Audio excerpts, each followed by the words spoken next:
If it's volunteer orange, they're from Tennessee. And if you can tell the difference, then you're from one of those two schools. They've been playing since 1900. Auburn leads this series with Tennessee with a 19-15-1 mark. Last year, Auburn defeated Tennessee in Knoxville by a score of 34-14. Auburn coached by Pat Dye, currently in his 4th season on the Plains. He has a record of 26-12 here. He was SEC Coach of the Year, matter of fact, National Coach of the Year on TBS last year. And Johnny Majors leads the Volunteers of Tennessee. They are 2-0-1. Last week, a 24-24 tie with Army in Knoxville. The Volunteers are bruised and banged up. They have a lot of nicks and cuts, but they also have a lot of explosive firepower. And here come the Auburn Tigers. A loss to Miami, a loss to Texas, a defeat of Southern Mississippi, and now they're starting what they call the real season, the Southeastern Conference schedule. The Auburn Tigers, with their War Eagle mascot, 75,000 in the expanded Jordan-Hare Stadium, and the Tigers are very tough here on their home turf. And speaking of turf, it is natural grass.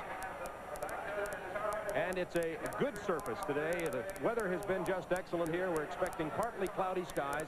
The temperature is going to be in the low 70s. At game time, it is 68 degrees. And as the clouds build up just a little bit here, we're not expecting really any kind of weather problem today. Just a beautiful day for Southeastern Conference football. We'll be back with the coin toss in just a moment. This is Turner Network Television.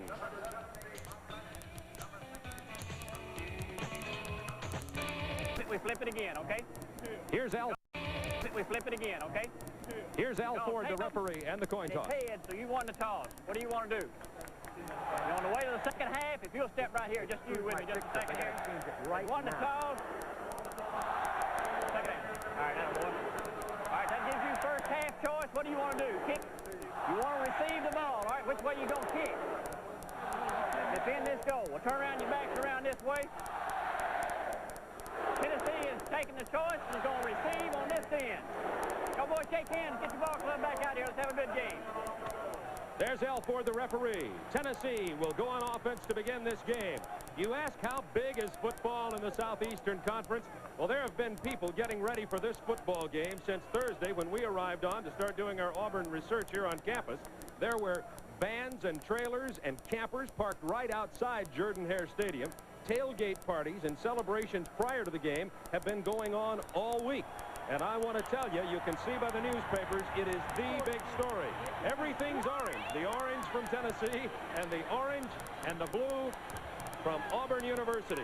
The parties will go on into the evening since they were able to start this morning with our early television time kickoff. It's 11:15 in the morning in the Central Time Zone, so most of the tailgating here today is brunch with Bob and Tim. Although Tim Foley, they didn't invite us to have any. I guess we were a little too busy. And as you can see, this is a major event in the lives of a lot of folks here in the Auburn-Opelika area of central eastern Alabama. And we're ready for the kickoff. Tennessee has Terry McDaniel, number 86, standing on the goal line. Auburn's kicker, number 13, a freshman from Neptune Beach, Florida, Robert McGinty.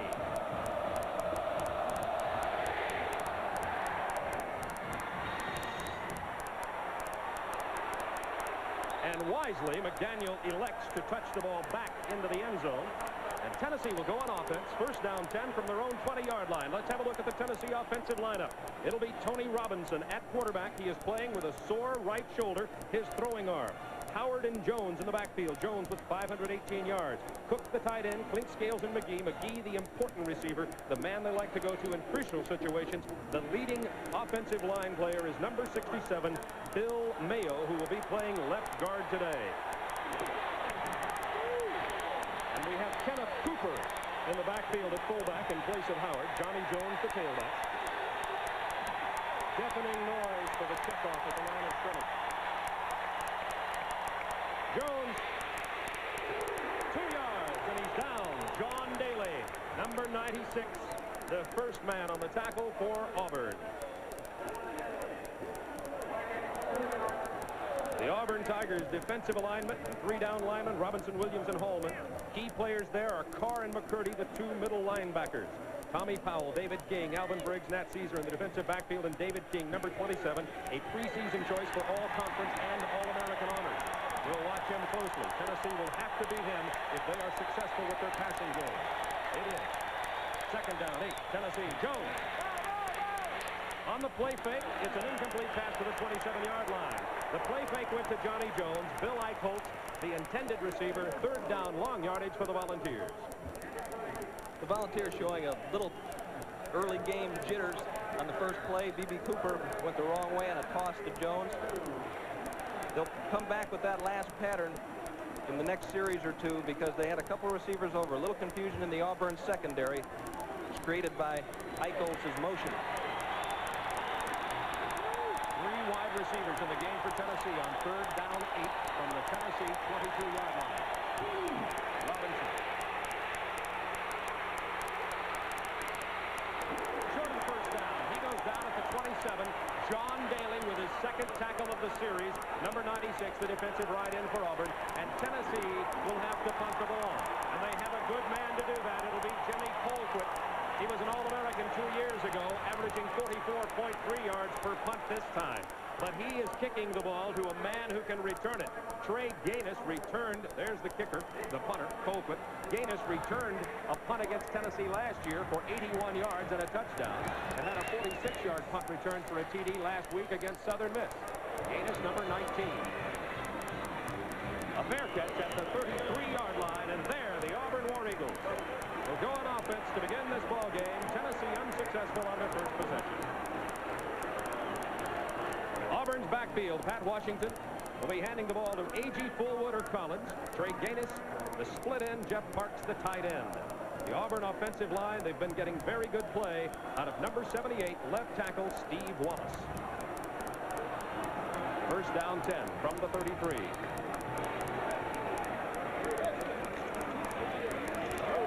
Wishbone, number 23, is Kyle Collins, the left halfback. A couple of yards over the middle to about the 37.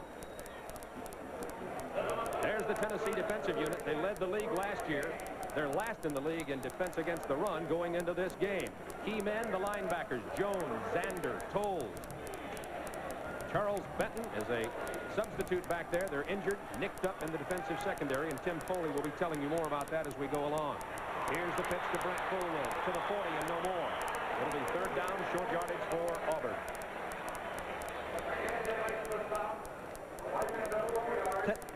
Tennessee has really been searching on defense to find 3 folks up front that can play the line of scrimmage. Last year they lost 3 starters to graduation. One of those fellows was Reggie White. We saw him play a couple of times, just an awesome player. They're trying to find some people that will step up and do that kind of job. Third down 4 out of the wishbone. Pat Washington, the key man.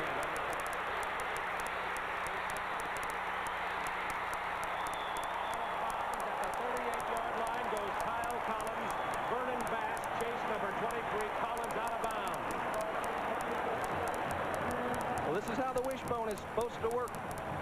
See Washington coming down the line. Dale Jones takes him right away. He unloads the ball to Kyle Collins, and this guy's just a little ball of enthusiasm. He's an emotional leader on the football team, has a crack, great blocking downfield by Wagan, and big gain for Auburn.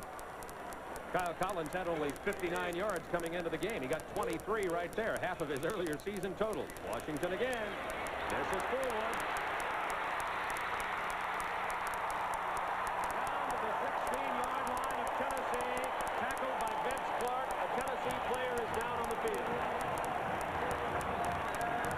See the quarterback coming down the line of scrimmage here. Pat Washington. He's reading the first down line. Now he's reading the linebacker. The linebacker doesn't move on him. He tosses it back to Brent Fullwood, and he finds that crack that's created by an excellent block by Trey Gaines on the outside. Takes it downfield. But more important than that gain, Alvin Tolles, who is the heart of this Tennessee defense, the middle linebacker, is down on the football field. Seems to have a problem with his ankle. We have 12 minutes, 8 seconds remaining in quarter number 1. Scoreless game from Auburn, Alabama. This is Turner Network Television.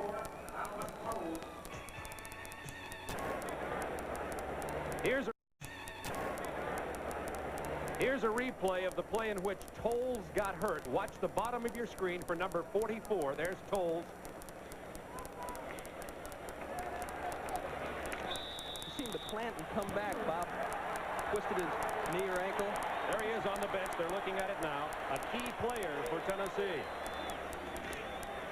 Hand off to Agee inside the 15 to the 13-yard line. Auburn will have it second down about 8. Dale Jones making the stop for Tennessee.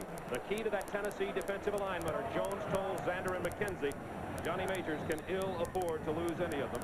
We'll have to hope that Alvin Tolles gets back in the game for the sake of the Volunteers. Second down and 6 for Auburn.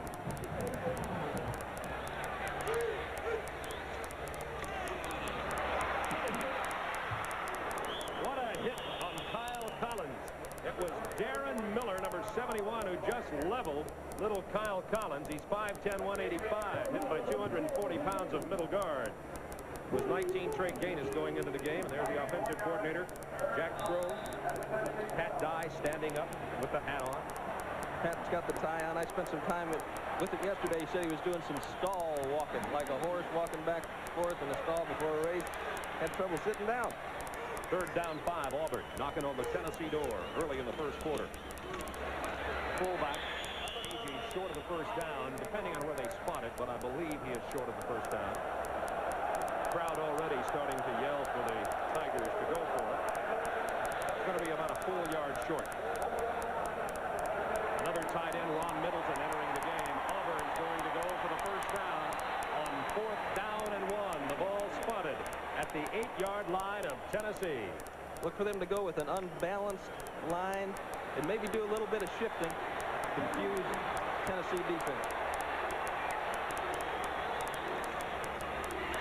Forward. First down at the 5-yard line. Running the power off the right side. McKenzie with the tackle for the Volunteers. First and goal, Auburn, just outside the 5-yard line. Taking it to the right behind Jeff Lott and Eric Floyd. Just straight ahead power blocking. That's all it is.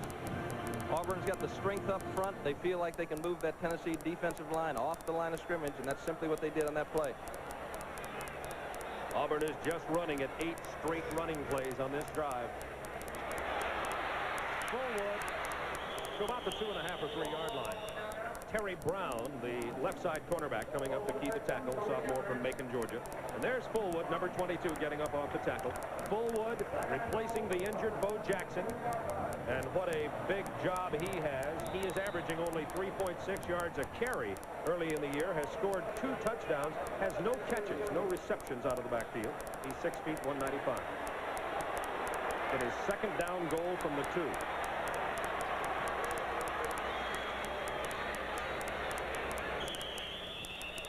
Agee, the fullback, doesn't get it in. Third down goal, Auburn.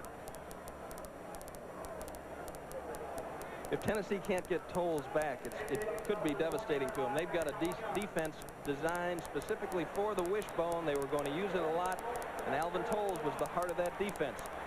Now Larry Marmee, the defensive coordinator, I'm sure is making plans on the run. Lavoisier Fisher is in the ball game at one of the linebacker spots now. Reggie Ware in at fullback for Auburn. Fullwood is the left halfback. Collins the right halfback. Third down goal. Fullwood looking. Tennessee ball at the 3. Terry Brown fell on the fumble. There's the left cornerback, the sophomore from Macon, and a major turnover for Auburn. Big play defense, and that's what this Volunteer defense is going to have to do. They're unbalanced to the right. Auburn, just a straight powered dive, goes up over the top, and it's knocked out. And I think that's Dale Jones coming around the corner. And he has been a big play defender for him. He's all over the field, and you'll watch him this afternoon. And there's Terry Brown, the man who recovered the fumble. Tennessee lining up their backs in their own end zone.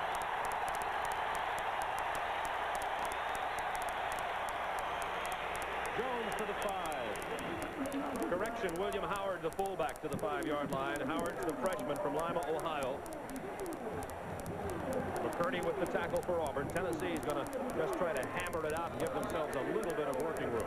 this is also a position on the field after this run. If they don't really feel they have a shot at a first down, they could let go of the long one. They could try to bomb them out here. 3 wide receivers in the game right now. Second down, 8, Tennessee. From the 5. Opening quarter of play, scoreless game. Howard to the 6-yard line. Ben Thomas, the right tackle for Auburn. Let's watch the work of Raleigh McKenzie versus Harold Holman. There's Holman, 94. Holman, 94. He's the strongest man on that Auburn defensive line. Fights off the double team, and Ben Thomas comes over to make the play. Kenneth B.B. Cooper, the little 5'6" bowling ball fullback in the Tennessee right now to the 30, along with 33, Johnny Jones. Third down, 7 from the 6.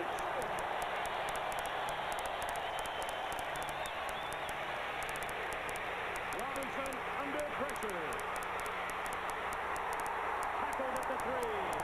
Number 90, Kevin Green with the stop. Auburn's defense has stopped Tennessee, and Colquitt will punt out of the end zone. Robinson sets up, really doesn't have any time to look for somebody, and here comes Kevin Green chasing him down. And there, Mr. Clark Kent, Captain Crunch, number 2, Greg Carr. What a receiver has to do in that situation, Bob, is he's got to try to work back toward the quarterback, toward the sideline. So if nothing else, Tony Robinson could just throw the ball out of bounds. He had nowhere to go with the football. As you can see, Jimmy Colquitt can hit him long. His uncle Craig played for Tennessee for the Pittsburgh Steelers now. Raised in a punting family, Tennessee's always been strong in this kicking game. Auburn has a very good punt returner in Trey Gaines. Both these coaches put a lot of emphasis on the kicking game. Colquitt gets it out of there. Gaines at the 47. Shifty runner. Down at the 39-yard line goes Trey Gaines. He was tackled by 81 Jeff Smith. We have a scoreless game from Jordan-Hare Stadium. 6:45 to go. Quarter number 1.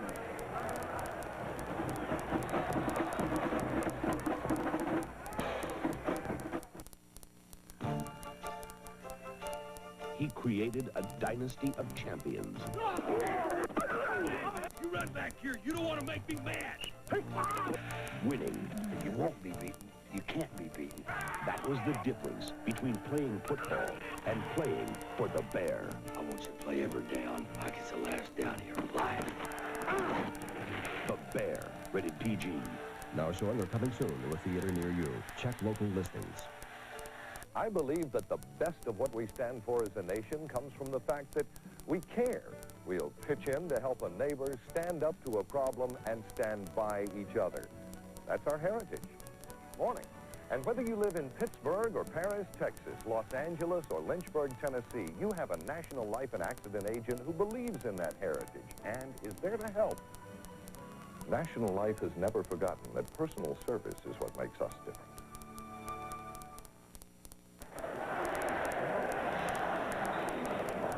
Here's a look at Pat Dye with Jack Crow. Turned the program around at East Carolina, went out to Wyoming, and they brought him back here to Auburn. He lived in the dorm with his wife and family for a year and a half to be with his players. First down, 10 Auburn from the 39 to the 35-yard line. Goes Brent Fullwood. There you see the Auburn Tiger mascot. Of course, the Auburn Tigers have another even more famous mascot, the famous War Eagle. War Eagle number 5 is on the sideline. The first one goes all the way back to 1892. Second down, 6, Auburn. Agee with some tough yardage up the middle. Darren Miller, the freshman nose guard for Tennessee. They call him the middle guard at Tennessee with the stop. And there's Tommy Agee, sophomore from Maplesville, Alabama. Most consistent back. He's played virtually every play. 219 yards in one game as a freshman. He's good for 2 or 3 yards every time you hand him the ball. 38 Collis Campbell in at left halfback now. There's Pat Washington turning up, driving to the 24-yard line. Auburn first down. Dale Jones with the stop. Auburn drove the ball right downfield on their opening possession after Tennessee failed and had to punt to them. Auburn hasn't thrown the ball yet. One of the best assets a quarterback can have in the wishbone is to make the proper decision, to read the line. That time Washington did an excellent job, kept the football upfield 7 yards. Campbell, Ware, and Graham are the running backs for Auburn. Hand off to the fullback. That is Reggie Ware, the freshman from Huntsville, Alabama. The three fullbacks for Auburn are Tommy Agee, Demetrius Threet from Alabaster, who they hope not to play. They're hoping to hold him out for a while, hasn't played yet. Reggie Ware, the second team fullback. There is Johnny Majors, the man that most of the folks in Tennessee believe should have won the Heisman Trophy in 1956. Our sidekick Paul Hornung won that year. With the help of Charlie Callahan, SID Supreme. Paul interviewed Johnny Majors this week. They're friends. Here's Pat Washington at the 20, at the 16, and fronts. Reggie McKenzie, 240-pound senior from Knoxville, number 51 with the hit. Let's watch Pat Washington and all the knocks and bumps that a wishbone quarterback takes. Little bootleg. You see Jeff Lott pulling out in front of him. They tried to get Clayton Buford deep in the corner. Nice job of coverage by Terry Brown. Forced Washington to tuck the ball and run. Washington, 6'1", 200 pounds, junior from Mobile, Alabama.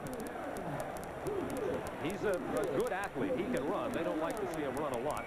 He can. Third down, 1. Oh, Fullwood. You can hear that hitting all the way up here. Dale Jones with his third tackle of the afternoon for Tennessee, number 54. I believe Auburn was successful on the 3rd and 1. Let's see where they spot the football. But Dale Jones is coming from his outside linebacker position. Larry Marmee says about him, Larry's the defensive coordinator of Tennessee, said you can line him up anywhere and he's going to get to the football. He's one of those types of players. Played a lot as a freshman. As you watch Pat Dye looking on. There's Al Ford, the referee. They bring the sticks in to make the measurement here. And it is first down, Auburn. Watching this ball game in the booth right near us is the athletic director from Tennessee, Bob Woodruff, as you take a look at Marmee and the Tennessee coaches. And Bob's mom and dad are watching in Decatur, Georgia today. Joe and Mary Woodruff, 95 years young. We wanted to tell you that Bob's been, your kid has been behaving himself here in Auburn, Alabama. I've got a story on your kid in a second, Joe and Mary. First down, 10, Auburn at the 14 of Tennessee. Quick handoff to Demetrius Threet. That's his first play of the year. The sophomore from Alabaster, Alabama, number 26. So obviously Pat Dye is going to use all three of those fullbacks, Agee, Ware, and Threet. Threet is spelled T-H-R-E-A-T, and his first name is Demetrius. He's destined to be a star. Right, yeah. Dave Howes of the SID here said that as he develops, they're going to have to change his name to Threat. Demetrius Threat. I figured that'd be Heisman Trophy candidate name. Second down, 10, Auburn. Washington throws his first pass. Incomplete. Caught out of the end zone by tight end Jeff Park. There were 18 straight running plays by Auburn, and then a pass at a crucial moment, and that's how they can hurt you with that wishbone. Good call by Jack Crow. This is an option pass. He comes down the line of scrimmage. If he doesn't feel like the receiver has it, he simply pitches the ball back to the back. He thought he could stick it in there to Parks. It's a little high. Big defensive play here for Tennessee. It's third down, 10, Auburn from the 14-yard line. 3 minutes left in the first quarter. It's a scoreless game. Washington wants to go to the air again. Has time. It is complete to the 6-yard line. They need to get inside the 5. That's Kyle Collins with the pass reception, his third of the year. Now there's another decision to be made by Auburn. Simply 2 deep, 5 short zone.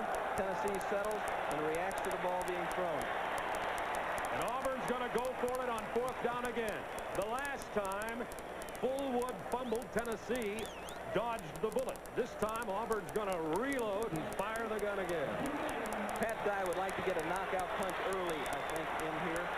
Double tight end. Fullwood. It's going to be very close. We'll just have to watch the mark of the ball. Undoubtedly, they'll bring the sticks in here. Here they come. It's very close. It is a first down. They say it is a first down, and here's a look at that trench warfare. Steve Wallace, Steve Wilson, Jan Coward, Jeff Lott. Again, they go to the right side. Behind Floyd. He almost lost it again, Tim. A helmet hit that ball as he died. Hang on to that football, Brent. Majors Watching his team dig in. First and goal, Auburn at the 4 of Tennessee. This volunteer defense must think they're at the Alamo here, the way they played on the goal line. Washington stopped at the 5. Zander, 45, with a tackle. He's the team's leading tackler out of the linebacker position. Still no word on whether or not Alvin Tolles will return to the Tennessee defense. We do know that they're icing and bandaging his ankle right now. No word on whether he can get back in the game. And they put Joe Kofer to play that special position in there. He's a strong safety. Has played linebacker. These Tennessee folks are really fighters when you get down inside the 5-yard line. Tough to get in on. Easy. Collins forward in the backfield. Washington on the option. He has running room. Short of the goal line, down to the 2 goes Pat Washington. It will be 3rd down goal from about the 2-yard line. This is the 6th play of the game for Auburn inside the Tennessee 5-yard line. Still a scoreless game. Pat Washington. Pat Dye has a lot of confidence in that young man. Just a fine individual, well respected by his teammates, and feels that he can handle the pressure that will come to bear. Excellent performance. 3rd down goal from the 2. Mix up, pitch. Touchdown Auburn. A missed tackle. It was 26 Bass, and Kyle Collins ran out of his grasp for the 2-yard touchdown.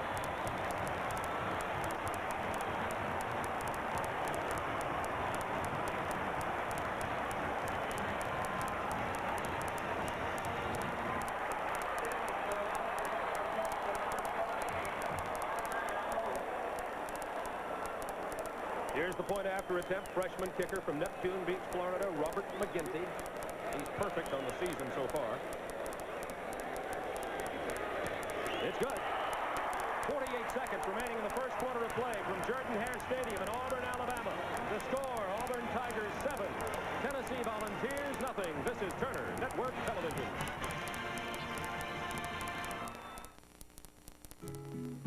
If you want to do work like an expert, it helps to have the mind of a craftsman. Sears Craftsman electronic power tools are so advanced, they practically think for themselves. Their microprocessor memories and electronic sensors give you more precision, more control, and the same quality that's made Craftsman bench power and hand tools America's best sellers.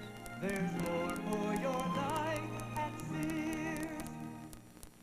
Whenever you're ready to catch up with the world, CNN Headline News is ready for you. With CNN Headline News, you see the news and know-how of cable news network in streamlined 30-minute programs. 48 times every day, you can see world and national headlines, sports, people and pictures, health or Hollywood, weather and features. Make CNN Headline News your news briefing in the morning, late in the day, and anytime during prime time and late night. Catch up with CNN Headline News and catch up with the world. You know, watch Kyle Collins here now. Walk-on transfer from Jacksonville State. Washington holds the ball, tosses it to Collins, and watch him beat this one-on-one tackle. Fights his way into the end zone. Kyle Collins, 6 points. And that ball is going to touch down in the end zone, go out for a touchback. It'll be brought out to the 20-yard line where Tennessee will go on offense. First down 10, trailing 7-0 with only 48 seconds to go in the first quarter from Jordan-Hare Stadium. Temperature 70 degrees, partly cloudy skies. What a day for football in the heart of the Deep South. Auburn 7, Tennessee nothing. This is Turner Network Television. Techniques brings you one of the most significant advances in sound since stereo. Digital audio. Compact digital discs replace records, and lasers replace needles in Technique's compact disc players to give you the one music experience conventional stereo never could. Reality. Digital audio from Techniques. The science of sound. Great. When I needed a new chainsaw, I went right to a Poulin dealer. That's Poulin. Feature for feature, dollar for dollar, it's hard to beat a Poulin. Poulin. And a Poulin dealer can help you pick just the right saw for the job. Seems a saw this good deserves a dealer this good. So, when you're looking for a tough, dependable chainsaw, look for a dealer that sells Poulin. Poulin. That's what I said, Poulin. You said Poulin? Ask them. Poland, No matter how you say it, the name means quality. I said Poland, didn't I? Pat Washington, number 10 on the sidelines, the man who makes the wishbone go. We talked to him before the game about how to run the wishbone. In the wishbone, it seems as if you learn something every day. A defense can present you a problem just about every time you run a triple option. You got to be able to handle yourself with poise and confidence running the option. You got to make the reads, and everything has to be executed well. If you mess up with 1 point at a time, it can mess up the whole scheme of the offense. Well, Pat Washington has handled the ball himself flawlessly. There was a fumble by Fullwood on the goal line, but certainly not the part of Washington. Naked reverse. Robinson, man's wide open, incomplete. Out here to the 38-yard line. That pass was intended for number 88, Tim McGee, on the Tennessee first down from their own 20. Tennessee has no yards passing so far and only 6-7 yards running the ball. There's the scoring drive, 39 yards, consuming 6 minutes. Auburn had the ball virtually the entire first quarter. We have 40 seconds remaining in the first quarter right now.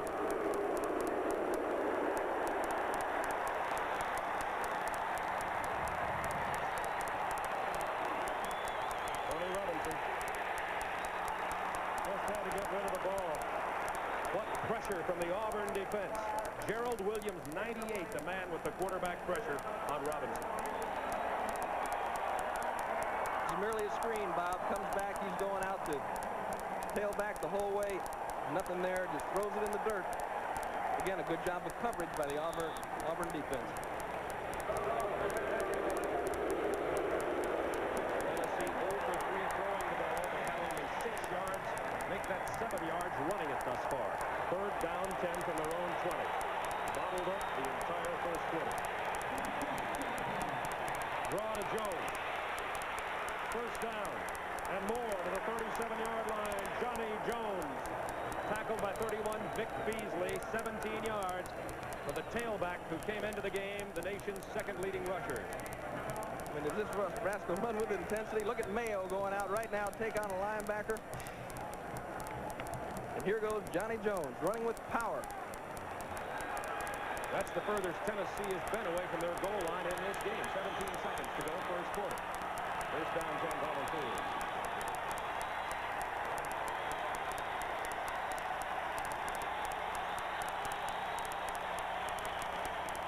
There's Jones again to the 41-yard line.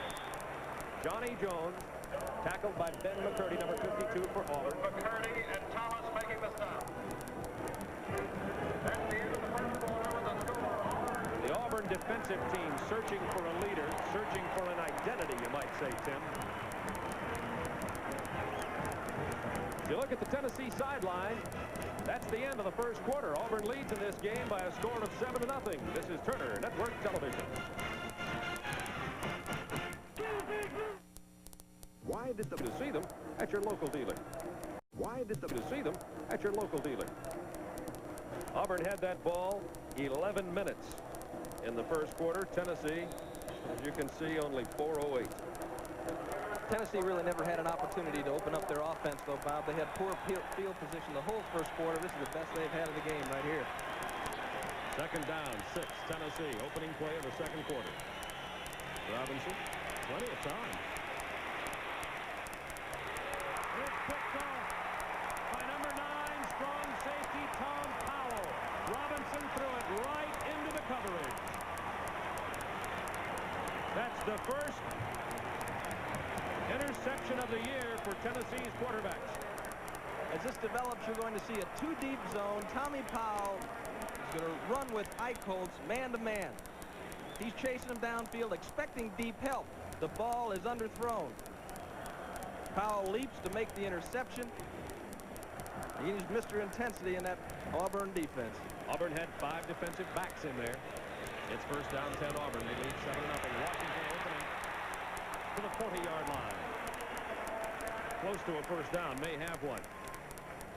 Now let's go back to Atlanta for a college football update. Top-ranked Nebraska playing without running back Jeff Smith. Quarterback Craig Sundberg to Todd Frayne in the air, 25 yards. The touchdown. Nebraska leads Syracuse 7-0. Now back to Bob Neal. Thank you, Paul Horning. There's Pat Washington, the Auburn quarterback. They seem to think they've found a man. Excuse me, Paul. That was Craig Sager in Atlanta. First down, 10. Auburn. Wigand to the 44-yard line of Tennessee. Freddie Wigand, his 9th catch on the year. He is the leading receiver for the Auburn Tigers, a freshman from Gadsden, Alabama.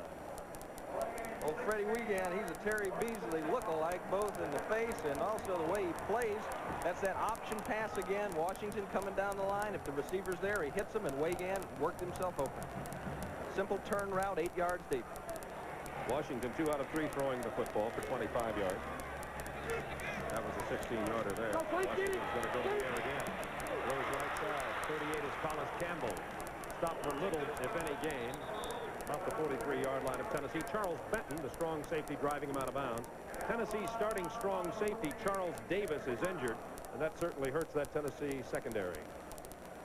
Well, Charlie Davis played free safety for him last year and just had an outstanding year. Great range, and unquestionably they miss him in there, but they've got some adequate people, and Vernon Bass right now is getting his feet wet at the right cornerback. He's on Gaines right now. Let's see what happens. Second down 8, Auburn from the 43 of Tennessee.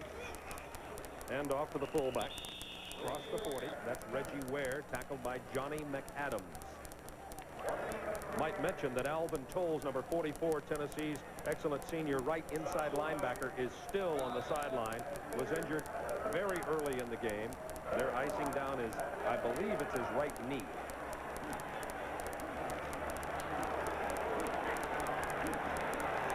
Third down 5, Auburn.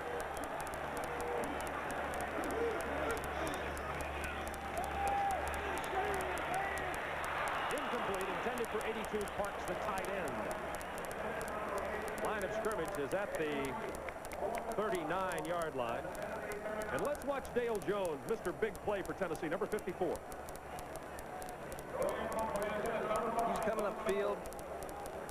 He might have had coverage on that play, Bob. I'm not sure. Sometimes when a linebacker is assigned to a back, he'll pretend like he's blitzing. Dale didn't really seem like he was firing off the ball. It looked like he was more or less trying to keep that back in the backfield. Charles Benton will take the punt off the foot of Lewis Colbert, number 5, Auburn's punter, second in the SEC in punting of 35 yards per punt. Try to get it out of the coffin corner. It's got a high one. It has a chance to be touched down inside the 10, and is. Just outside the 5-yard line. Number 90, he's had a good game so far. That's Kevin Green. Tennessee's bottled up inside their 10 again. It'll be first down 10 from the 8 when we return.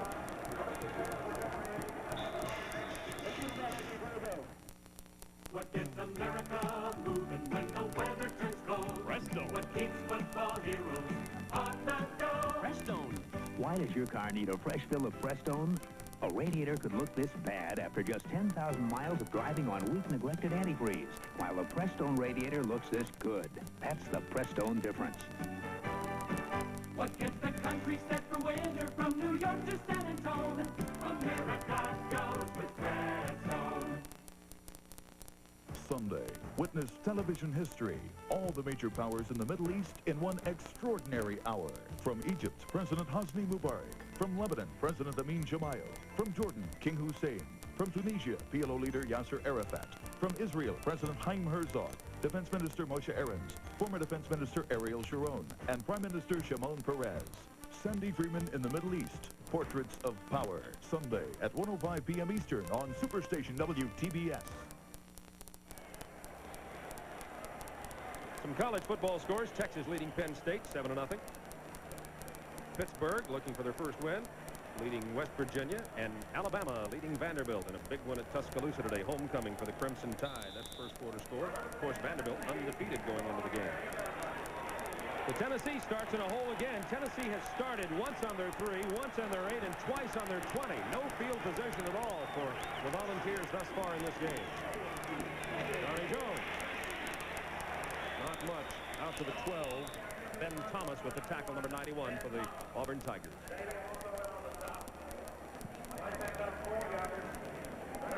Lead draw is Tennessee's favorite offensive play. You got to try to crack that loose. Wilkerson, Bill Mayo, Crawley McKenzie going to work in hard to get Johnny Jones a crack. Second down 6, Tennessee from the 12. Very spread formation. 2 receivers left, 1 right. They spread it out so they can get it to Johnny Jones. He gets 1 yard, not much more, and Ben Thomas is there again. Now back to our studios in Atlanta. Bob, this is Alabama's first score from 2 yards out. It's Paul Ott-Garuth up and over. The Crimson Tide gets on the board with their first touchdown. 7-3 Alabama. Back to Robert. Third down 5, Tennessee. Tony Robinson is 0 for 4 with 1 interception.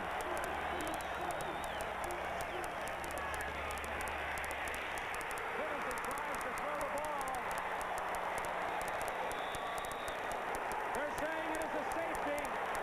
A safety has been awarded to Auburn. He was hit by Gerald Robertson, number 95, before his arm came forward.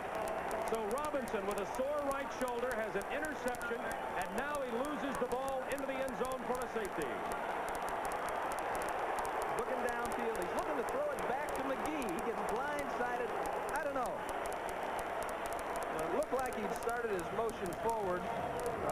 You can't feel that in a stadium like this. You can't hear that coming. And Gerald Robinson, who's a great pass rusher, second-team All-SEC last year, had 7 sacks last year, just drilled him.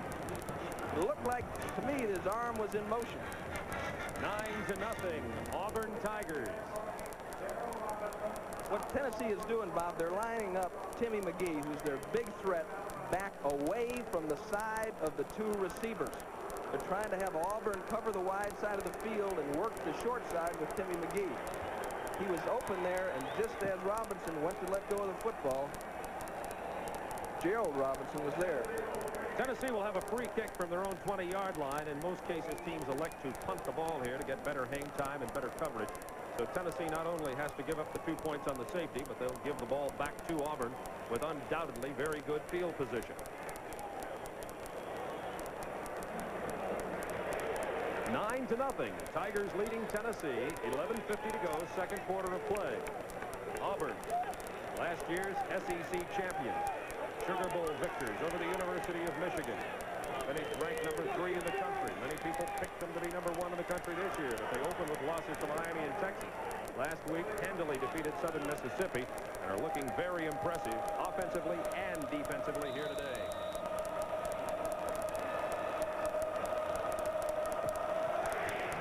Colquitt gets away a cannon shot. Number 19 is Trey Gaines. Bobbles the ball, turns it upfield. Gaines is down at the 29-yard line.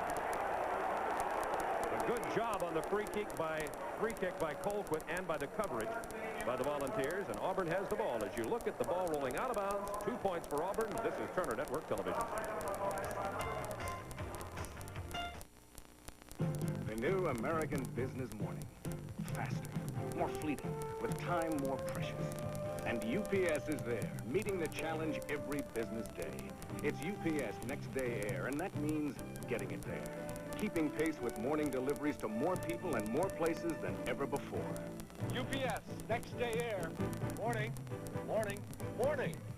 UPS Next Day Air, getting it there every business morning. Getting it there. Down in Dallas a while back, I was talking with this big honcho at FEMA, and he looked like a smart enough sort of fellow. So I asked him how the competition gets away with charging folks extra when they use a credit card to buy their gas and oil. He said, I don't rightly know, Mel, but my old pappy used to say, if there wasn't no suckers, the card sharks would starve. They're my kind of folks at FEMA.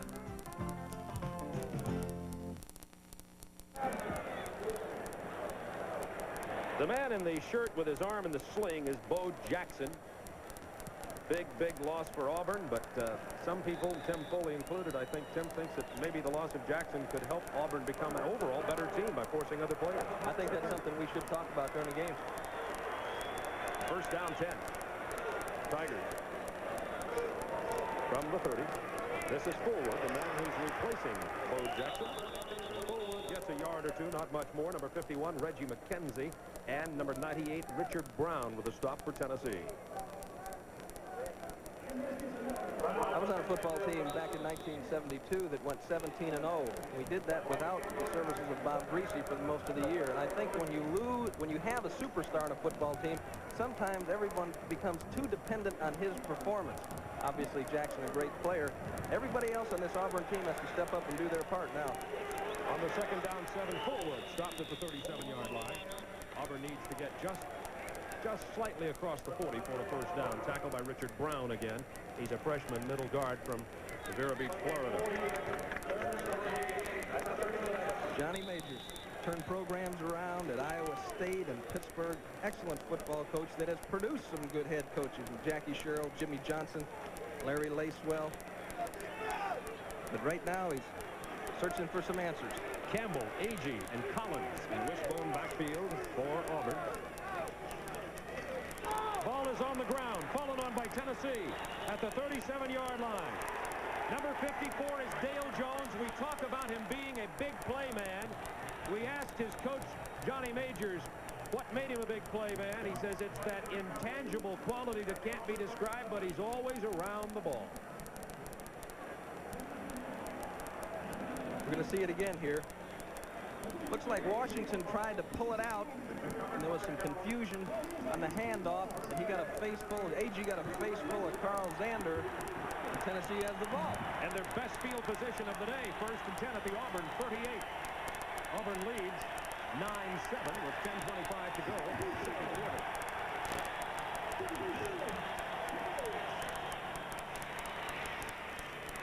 Complete to the 27-yard line to number 88. That is McGee.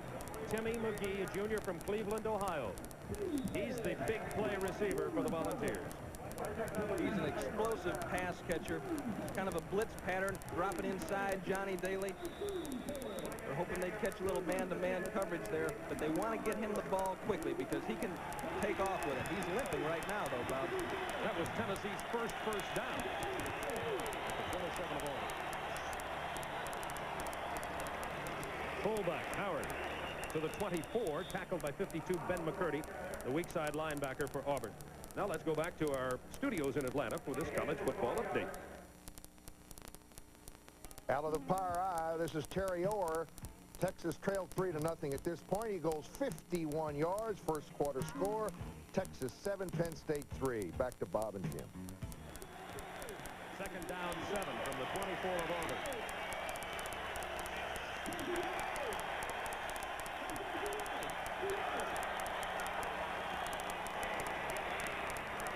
There's going to be a penalty on the play.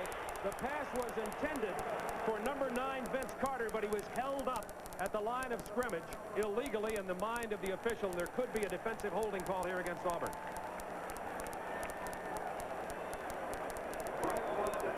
There's Al Ford, the referee. Disregard the flag. No penalty. Okay. He may have decided that the contact was made in that 5-yard zone and thereby was legal. It looked like Alvin Briggs, who played it pretty well on that play. It's a blitz check-off fade down the sideline. Third down 7 Tennessee from the 24 of Auburn. Jones doesn't get it. Only a yard before he is stopped by 98 Gerald Williams. Tennessee may come in here to try to get 3. They trail by a score of 9-0. And in comes Fuad Reveiz, the Tennessee field goal kicker, a senior from Miami, Florida. He is 5 out of 6 on the year, and the only miss so far for Reveiz has been a field goal attempt of further than 50 yards. This one will be right at 40 yards from the center of the field. The holder for Tennessee, Tim, is Jack Sells. Tennessee obviously needs to get something out of this turnover. They need to get some points out of this possession. It is good. A 40-yard field goal for Fuad Reveiz, and Tennessee now trails Auburn 9-3 with 8:36 to go in the first half from Jordan-Hare Stadium in Auburn, Alabama.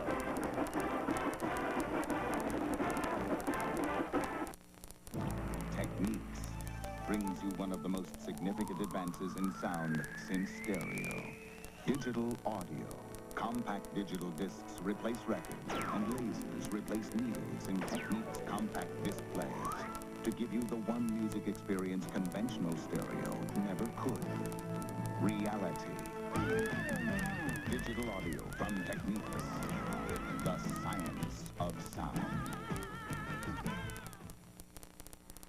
They say you can't get high mileage and great handling from the same tire. Tires that handle well Wear out too fast. But Goodyear said, oh yeah? And built a tire with deep treads and a special kind of rubber. Result? The Goodyear Eagles. Long-wearing tires that let you take charge when taking curves. They said it couldn't be done. But we did it. Goodyear.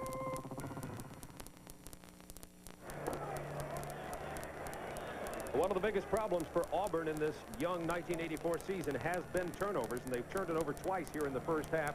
One time denying them a potential touchdown, then that time allowing Tennessee to come down for the 40-yard field goal and get on the scoreboard. That was Randy Campbell's real asset at quarterback. In 1982, they led the nation in the fewest amount of turnovers, and their turnover ratio is the best of any team in the country.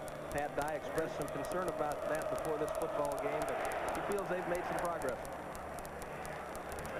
Comes down to number 11, Clayton Buford, and there's a penalty marker on the play out near the 25-yard line. We're going to pause 5 seconds to allow our local stations to identify themselves.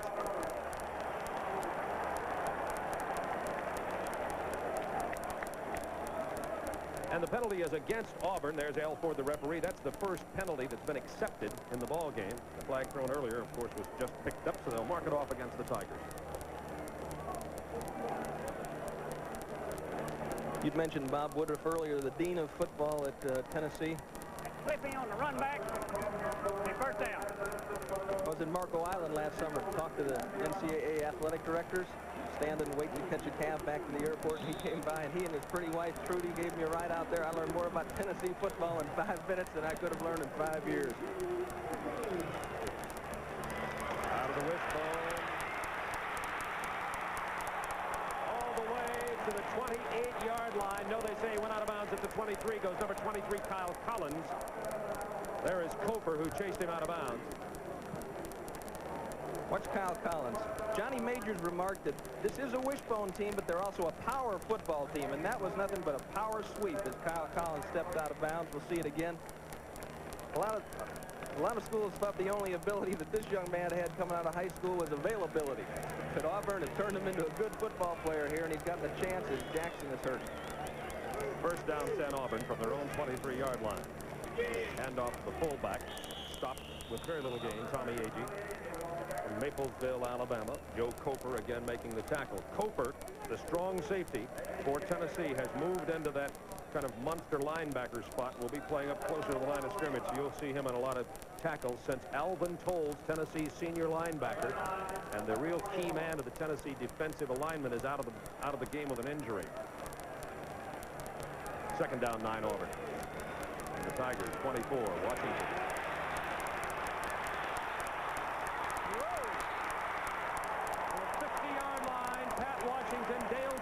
Tackle, a 27-yard run by Pat Washington.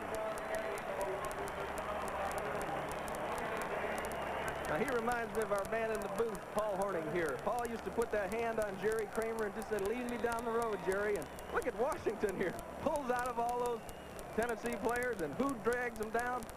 Dale Jones, all over the place. Washington is the leading ball carrier for Auburn in this game. 6 carries, 50 yards. First down, 10 at the midfield stripe. Collins, gain of maybe a yard. Stopped by Joe Cofer, number 42. And it's nice seeing the fans there from Auburn. Moms send money. My son Dave, by the way, is a student at Florida State. He's up visiting some friends at Auburn today. He came in before the game to get some money. Yeah, he doesn't ask you to send it. He comes, picks it up. Dad, I'm here to collect. He's not leaving it up to you. Where's the check? I'm here to collect. Second down, 9, Auburn. Left side of the line jumping off a little early. Steve Wallace pulling out a little soon. jumped the green light. There's Alford. Speaking of Dave, he said he thought his fraternity pledge life would be a lot easier in college if I could mention his fraternity Alpha Tau Omega, but I told him I couldn't do that. So I won't, Dave. It's against the rules. Dead ball foul, illegal procedure. That's second penalty of the game, illegal procedure against the War Eagles. Actually, you have to be careful when you call the Auburn Tigers War Eagles. The old Auburn football fans, the long-timers, call them nothing but Tigers. But they yell War Eagle a lot. Second down, 14, big play. Number 71, Darren Miller, his first quarterback sack of the year. And it came at a critical time for this volunteer defense. It certainly did. Tennessee hasn't been getting much of a pass rush. He comes off the double team. The Auburn offensive line gets a little confused, and Miller comes clean for a big play. Darren Miller's been having his problems at middle guard, but he's had several tackles here today. And a quarterback sack, 3 tackles and a quarterback sack on the day. He's just a freshman. He's still learning what's going on. 3rd and 21. Washington, plenty of time. It's complete to Wagan for the first down to the 39-yard line.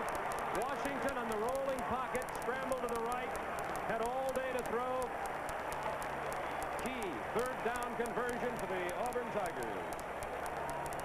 Clayton Buford cleared it out to the wide side of the field. Parks found a hole down the sideline, but Wagan came all the way across the field.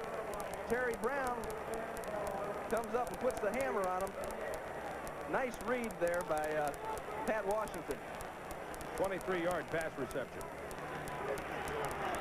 Here's Collins Campbell. He tiptoed around the right end to the 30-yard line. Gain of about 8 yards on that play. And this Auburn wishbone is looking very effective against Tennessee. We're in the second quarter, 5:25 remaining from Jordan-Hare Stadium. Of course, Army ran the ball very well on Tennessee. Tennessee is last in the Southeast Conference in defense against the rush, allowing a little over 200 yards per game.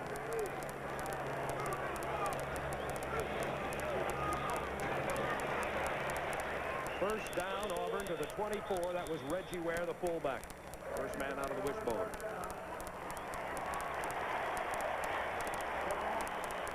Carl Zander on the tackle. And he's the strongest player that they have in there now in terms of ability. But he's kind of a blue-collar linebacker. He's not going to make as many big plays as Dale Jones, but he's consistent game after game. 10 tackles, 11 tackles, always around the ball. First down 10. Here's Campbell again. Tries the right side. Out of bounds at the 10-yard line. He was collared by Vince Clark over there on the defensive left side. And this Tennessee Volunteer defensive unit is much like a mass unit, and they're having to play against a very good Auburn offensive line. Watch Jeff Parks up on the top. Rob Schuler. Schuler's really a scrapper. The right tackle only weighs 230 pounds, and I think he lies a little bit when he says 230. Nice job of blocking by the offensive front of offense. 4:55 to go, second quarter. Auburn leading Tennessee 9-3. And it's first down and goal just inside the 10.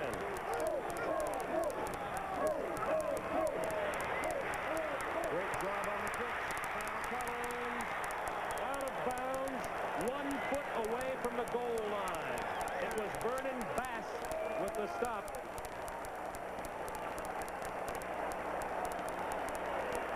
This is magic at quarterback by Pat Johnson. Hangs onto the ball, fakes the turn upfield to draw in Dale Jones, and lifts it up on top to Kyle Collins.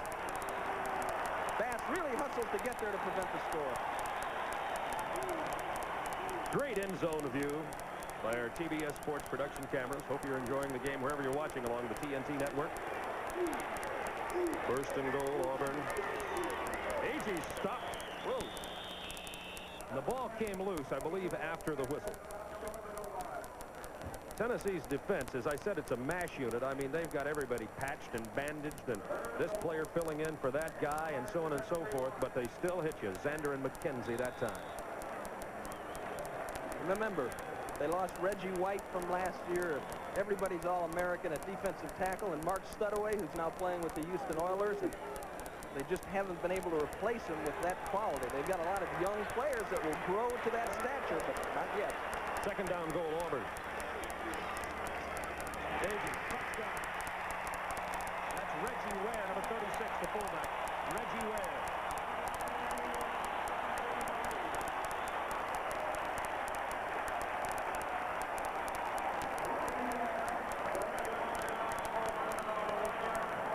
Takes it over the left side. See Middleton firing off the ball. Stacy Searles, Steve Wilson, touchdown. And that's the first touchdown ever in college football for Reggie Ware.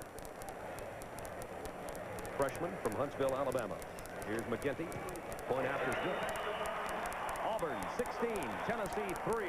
3 minutes, 38 seconds remaining in the first half from Jordan-Hare Stadium in Auburn, Alabama. The Southeastern Conference opener for these two teams as you watch it again. This is Turner Network Television. Garland with the ball, midfield, quarterback Frank Reich.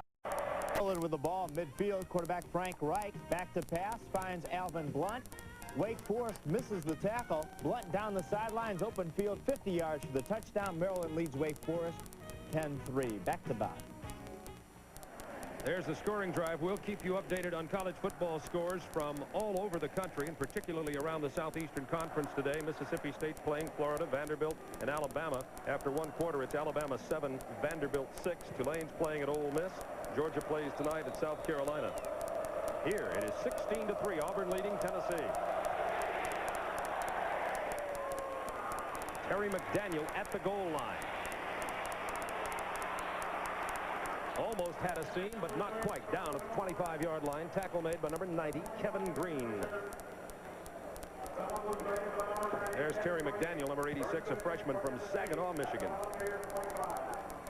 Wesley Pryor has been Tennessee's kick returner, one of the very best in the country. And Pryor, another one of the injured Volunteers, is out for the season with knee surgery last week. Wish that young man well. First and 10, Tennessee. Trailing 16-3, 3:32 to go, second quarter from their own 25. It's complete to 81, Jeff Smith, the tight end, into Auburn territory, out of bounds at the 41-yard line of the Tigers. Jeff Smith's first catch of the year.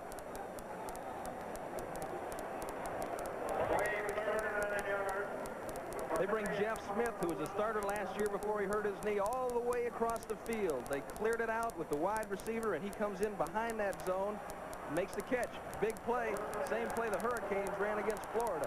39-yard pass completion, the longest pass completion of Robinson's career. Jones, nowhere.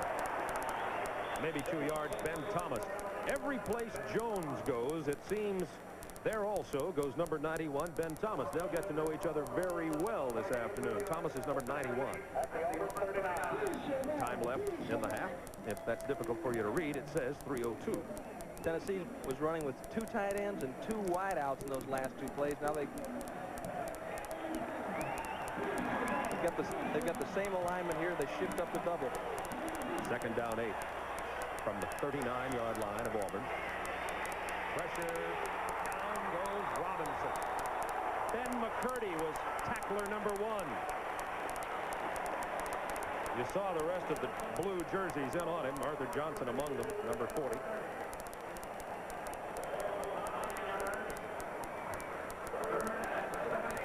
You see Joe Clinkscales on the outside. He's not looking for him, though. He's looking for McGee, who had, for the first time, lined up in the slot and was curling in the middle of the field. But really not enough time to get it to him as McCurdy was blitzing up the middle, and McCurdy's playing with a big cut on his forehead. Doesn't practice all week with a helmet, but when he steps in and puts it on, he's a hitter. 11-yard loss on the sack. Third down, 17. Robinson, pressure again, screen. That's Johnny Jones fumbling the ball out of bounds. They run out of bounds at about the 49-yard line of Tennessee. Gerald Williams with the pressure on the quarterback. Hello to everybody in Gatlinburg, Tennessee, who's watching our telecast today of Southeastern Conference football. Not too far from Johnny Major's hometown. Tennessee's tried to run the screen a couple of times. The first time, Phillips played it extremely well, and that time Robinson didn't let the play develop. They read it well and smelled it out before it had a chance to go anywhere. Here's Colquitt again, getting the workout this afternoon for Tennessee. Good hang time. Gaines is going to have to call fair catch and does at the 13. Tennessee allowing less than 2 yards per punt return coming into this game. So far, there's been no yardage for Tennessee or for Auburn on returning that punt. I'm sorry. One of the reasons for that, obviously, Bob, is that high hang time that Colquitt gives you. You not only get the distance, but you get the hang time so you can get down under that ball. A lot of fair catches of those punts. There's your halftime. We'll have the SEC Player of the Week. He's a kicker from the University of Georgia. If you're an SEC fan, you'll know who that is. We'll hear the bands at halftime. We hope you'll stay with us. Roundup and highlights. And a couple of yards around the right end by Brent Fullwood, number 22. 1:40 remaining in the half here. It is Auburn 16, Tennessee 3. One of the things that Pat Dye likes about the wishbone is that you don't need to have superior talent to run it. It's an execution offense, and players on the defense are eliminated without even having to block them. So you can, it's a ball control offense, and you can get by with a little thinner core. Second down, 6. Agee out to about the 24-yard line, the fullback. Agee, Threet, and Ware have been trading action at the fullback spot. Fullwood and Campbell at the right half, and Collins, mainly Collins, at the left half position here today. And Mr. Pat Dye, what a job he's done here at Auburn. Before that, East Carolina, or actually Wyoming for 1 year, and then East Carolina. And everywhere he goes, Pat Dye brings a winner with him. If you have dinner with him, as Tim and I did, and get to know the man, you can see why. He is intense about his job, and he loves these young men. He really does. I was in his office yesterday, and Doug Smith came in, who was a star for him last year in the defensive line. And he said to say hi to Doug's mom, Miss Mary, back in Messick, North Carolina. He knows his players well. It's picked up.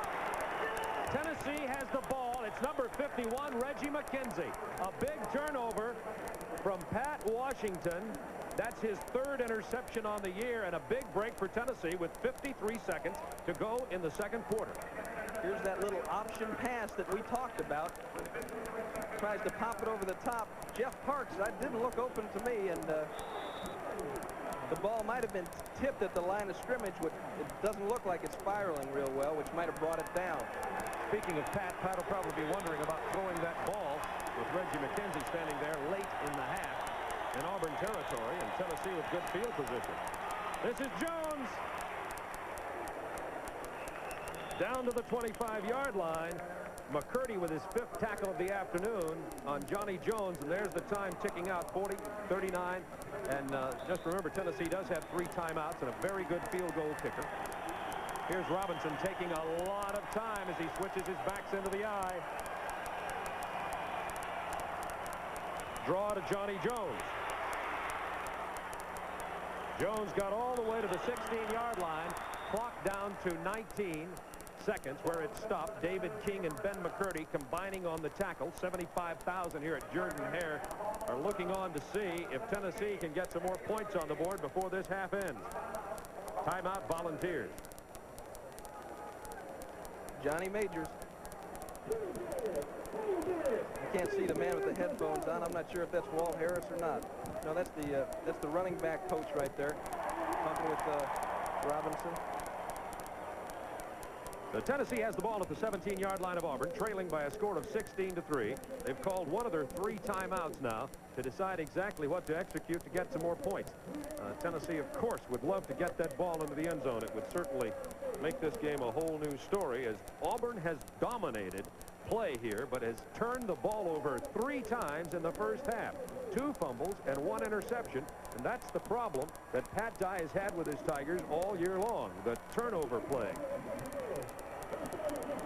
Pat walking on the sideline in the red shirt. Frank Ogle, the defensive coordinator, down from the booth. They're ready to go into the locker room. The noise will become deafening now. There are a lot of Volunteers fans who have made the trek from Knoxville and East Tennessee and from wherever they live to Jordan-Hare Stadium here. 1st and 10, Tennessee at the 17 of Auburn. 19 seconds to go in the first half.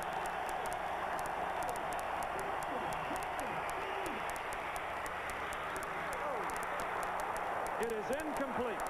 And would Timmy McGee like to have that back? Had he not juggled the ball, it was a Tennessee touchdown. But he bounced it, did not have possession, stepped over the sideline, incomplete pass. This is the matchup. This is the matchup that Walt Harris was looking for. David King, man-to-man, weak side. King bites on the inside move. McGee breaks open to the outside. Robinson delivered the ball on time. Catchable. McGee's the kind of guy who would catch that pass for the touchdown 99 times out of 100, and I guess he's sorry that that one, the one, happened there. Sometimes when you work yourself that wide open, it distracts from your concentration. On 2nd down and 10 from the 17 of Auburn. To the 1-yard line goes the tight end, number 81, Jeff Smith. Clock down to 5 seconds. Tennessee has the opportunity. There's an Auburn player down. Tennessee has the opportunity now to decide for field goal or touchdown. Great camera work. What you're seeing here is one-on-one coverage as the two receivers cross. McGee going to the inside. Smith coming to the outside. Almost scores. That's Nat Caesar, number 49, making the play, and this is how he got injured, stopping the touchdown. He just got bent over backwards. Oh, what do you do if you are Johnny Majors? There's the injured player. Johnny Majors has 5 seconds. Time for one play. 1 foot out of the end zone.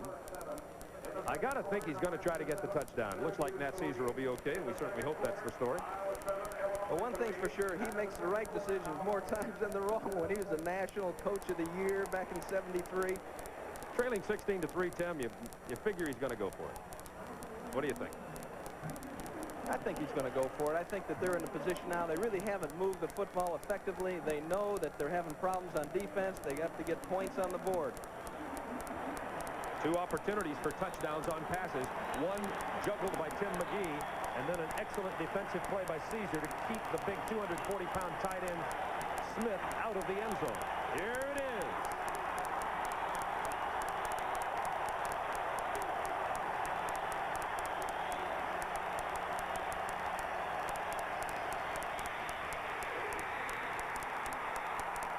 What a play by Auburn's defensive unit, number 40, Arthur Johnson. They play fake to Johnny Jones, and the Tennessee defenders with their heads, offensive team, with their heads hanging low, go into the locker room.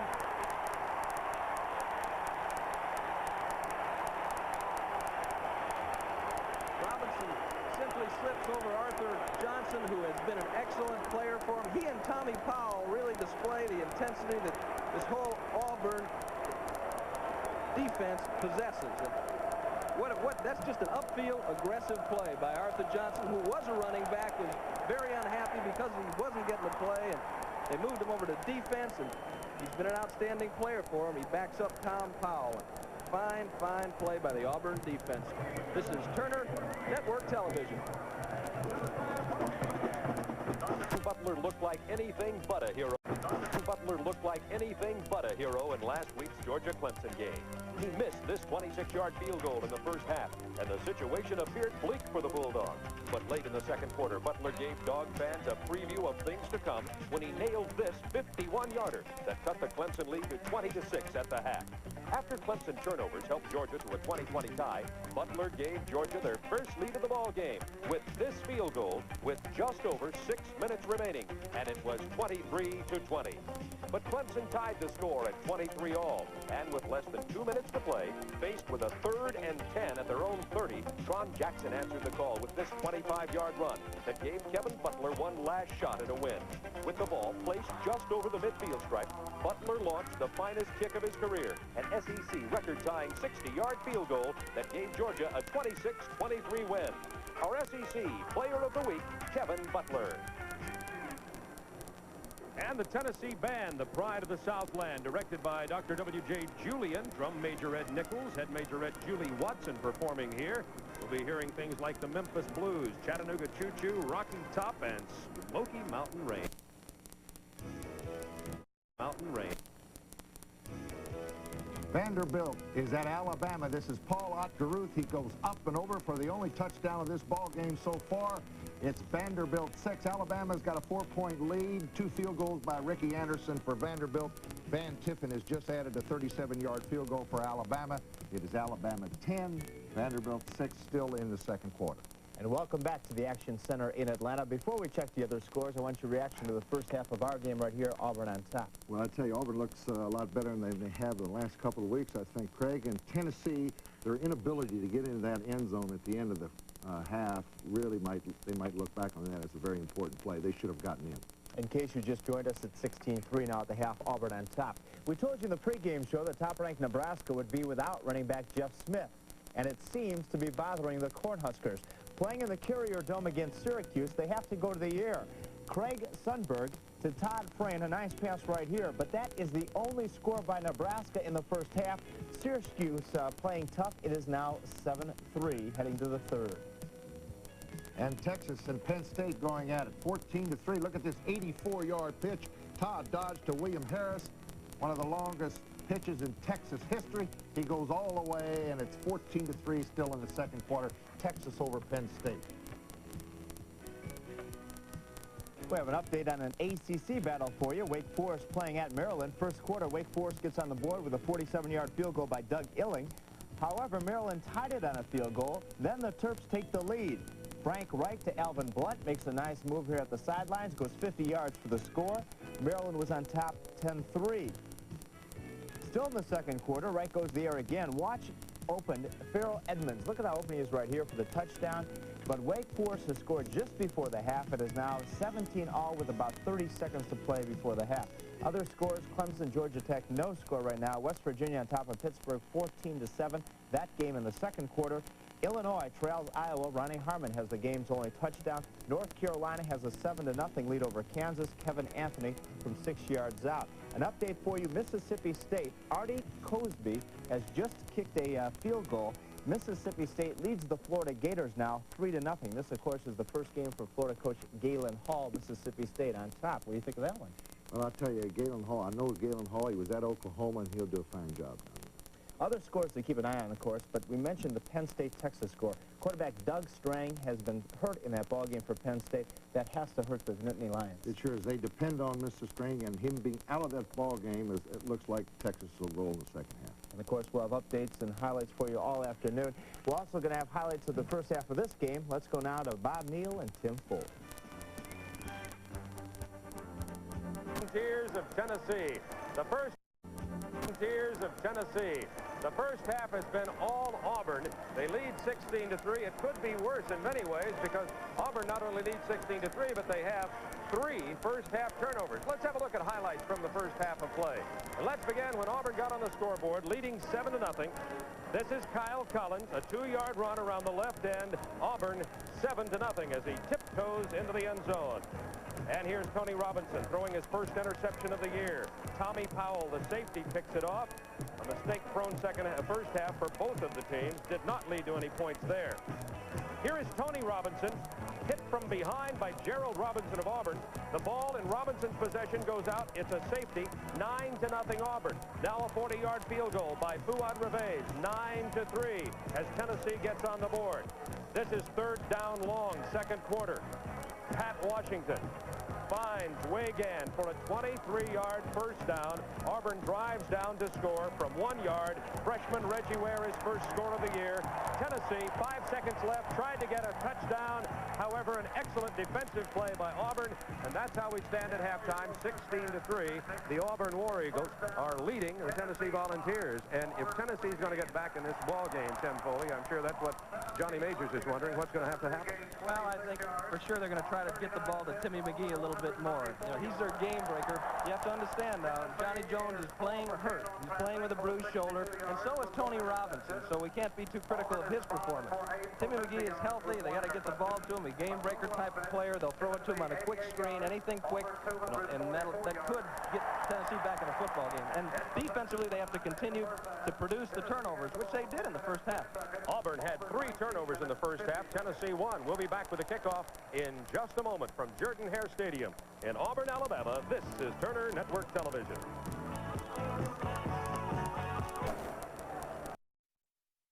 tried to get a touchdown. However, an excellent defensive play by Auburn, and that's how we stand at halftime, 16-3. The Auburn War Eagles are leading the Tennessee Volunteers, and if Tennessee's going to get back in this ball game, Tim Foley, I'm sure that's what Johnny Majors is wondering, what's going to have to happen.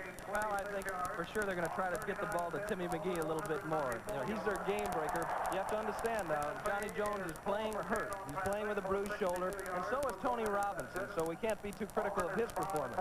Timmy McGee is healthy. They got to get the ball to him. A game breaker type of player. They'll throw it to him on a quick screen, anything quick, and that could get Tennessee back in a football game. And defensively, they have to continue to produce the turnovers, which they did in the first half. Auburn had 3 turnovers in the first half. Tennessee won. We'll be back with the kickoff in just a moment from Jordan-Hare Stadium in Auburn, Alabama. This is Turner Network Television.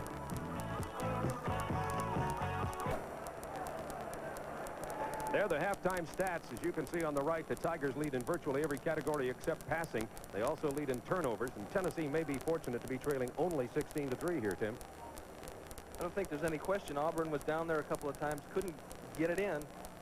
But Tennessee defensively came up with some big plays, and they have to be happy with their goal line inside the 20 defense. Now, out in the field, it's a little bit different story. The wishbone is certainly working for Auburn. They're almost moving at will out in the field.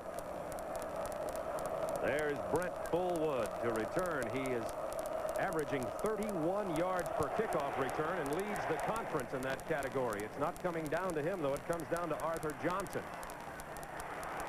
Johnson out to the 30-yard line on the short kickoff from Fuad Revez. Wisely kept the ball away from Brent Fullwood, but still pretty good field position for the Auburn Tigers to open the second half. From Jordan-Hare Stadium, Bob Neal and Tim Foley with you. 16-3, Auburn leading Tennessee.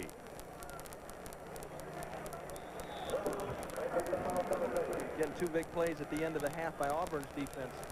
Nat Caesar and Arthur Johnson making 2 great plays to keep Tennessee out of the end zone. Fullwood, A.G. Collins in the wishbone for Auburn. There's the handoff to the fullback A.G. out to the 33-yard line, tackled by Darren Miller, the middle guard for Tennessee. Auburn just ran the ball all day long in that first half, almost 200 yards, and there's another Tennessee Volunteer player shaken up. Joe Coker. He seems to be okay, though, and is headed back to the huddle. And Pat Dye's doing what he wants to do with a wishbone, and that's controlling the ball.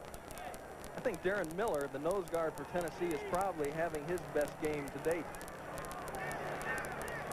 Second down 8, Tigers. Here's a reverse to Fullwood. Hit at the 32. Played intelligently by Reggie McKenzie, number 51, the left outside linebacker for Tennessee, his 5th tackle of the afternoon. See a little counter action out of the wishbone. Trying to get Fullwood back on the weak side with the trap.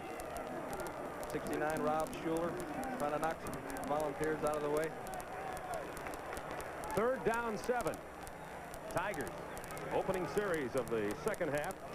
Auburn leading 16-3.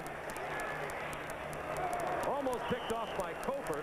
There were no Auburn receivers really near where that hit. He was looking for Weigand. It was about 5 yards upfield. So 4th down, Tennessee's defense holds, and in goes Lewis Colbert for his second punt of the afternoon. McGee will be the deep man for the University of Tennessee, standing at his own 30. Colbert. It's a line drive. Probably should be some return here. See if the wall sets up. Not very well, and Colbert goes down at the 29, tackled by 31 Victor Beasley.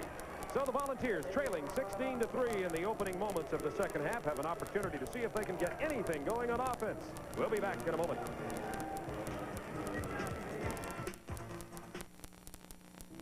Time. It takes time to create quality. The quality taste of Budweiser. Time to select the choicest ingredients. For exclusive Beechwood aging, to brew the distinctively clean, crisp taste of Budweiser. Quality taste. That's what people want in a cold glass of beer, and this is the one they want. Somebody still cares about quality. It's just $2.29 for a really big deal. It's all here at Hardee's. Have you tasted how we serve it up? We've got a great deal. It's all here at Hardee's. It's here, big deluxe. It's here, golden fries and icy cold Coke. That's what $2.29 buys. This is what's making America great. It's here. It's all here at Hardy all here. Talk about hanging over the rafters. Jordan-Hare Stadium seats about 72,000 plus. They've had as many as 75,000 in here for a game, and that could be the case today. I don't see any empty seats. Tennessee's ball, trailing Auburn 16-3. First down 10 from their 30. Here's Johnny Jones as the opening for the first down up to the 42-yard line. Harold Holman with the tackle.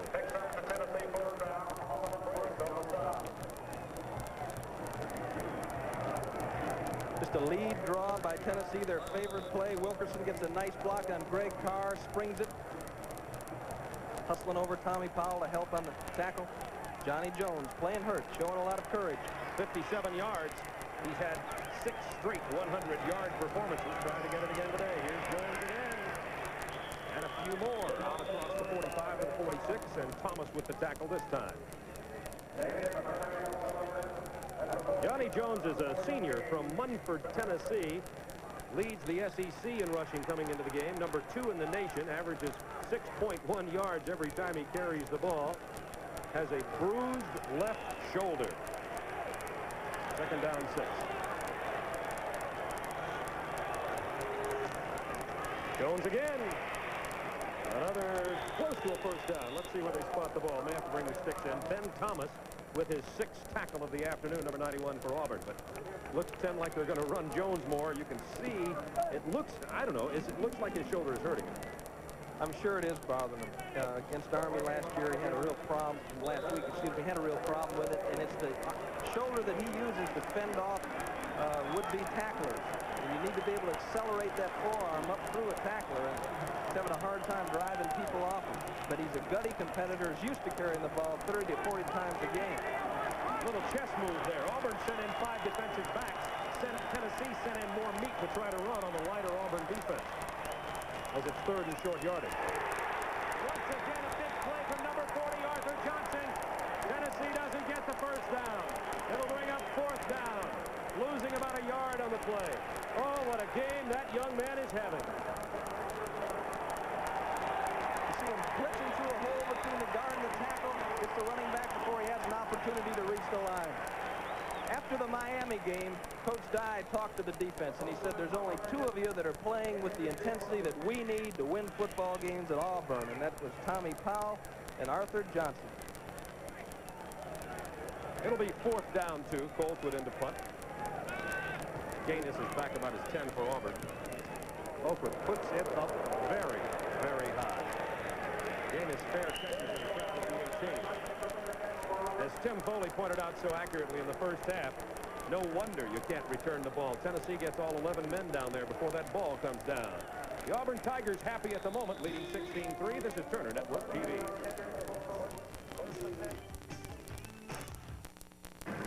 450 degrees. That's how hot parts of your car's engine can get, even in ordinary driving. Watch how heat and stress can break apart your oil's protective molecules. That's motor oil breakdown.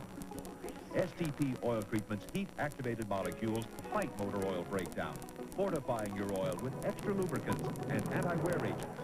Get extra protection. Fight motor oil breakdown with STP oil treatment. STP. Your car care company. John Wayne, Kirk Douglas, enemies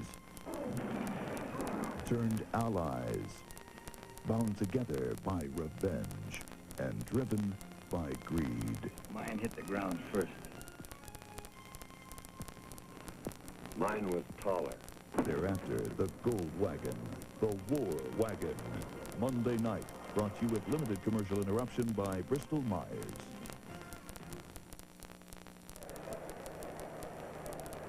Quite a few Tennessee fans have made the trek from wherever they may live to Auburn, Alabama, the loveliest village on the plains, to watch Auburn take a 16-3 lead over Tennessee. There's a look at the quarterback comparisons, about the same in terms of yardage gains.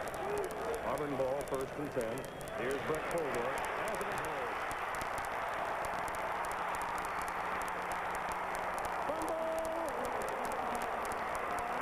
Tennessee's ball at the 41 of Tennessee. Brett Fullwood with his 2nd fumble of the day. It's Joe Cofer who fell on the ball. Alexander was the fellow that knocked it out.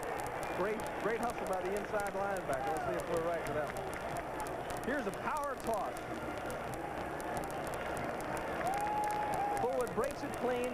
Does an excellent job of maintaining his balance. Beats a tackle by Bass, cuts back across the field. And there's Carl Zander there to rip it out. And then it's like trying to catch the greased pig. Cofer comes up with a football. 4 turnovers for Auburn. 16-3 Tigers lead Tennessee there. The volunteer for the yard line. Robinson. There's Johnny Jones. When he gets in the open, you can see why they think he's a Heisman candidate. Turns it upfield and gets you yardage. Goes all the way to the 46-yard line, tackled by Tom Powell. Here's Doug Matthews, running back coach for Tennessee. One thing that Major said about Jones was that he just doesn't have a lot of wasted motion. He's a north-south runner, a little wiggle, and then toward the goal post he goes. Second down for Tennessee from the 46 of the volunteer. Third quarter action from Jordan Stadium in Auburn. Jones again avoids one tackler, but doesn't get but about a yard out of it. Ben McCurdy and Jim Bone. Number 51, Bone, started the first game of the year for Auburn at linebacker. Injured his knees coming off of that injury. He's a senior and is going to play a little today. You see him right there in the middle of the huddle. He is a key defensive player for Auburn, and he's coming off the knee. Johnny Majors hoping he can get the third down conversion this time. The last time it was third down inches for Tennessee. Big play by Arthur Johnson, and the Vols had the punt. This time, Tennessee's got all spread. Single set back is 35, William Howard. Robinson. It's complete to McGee.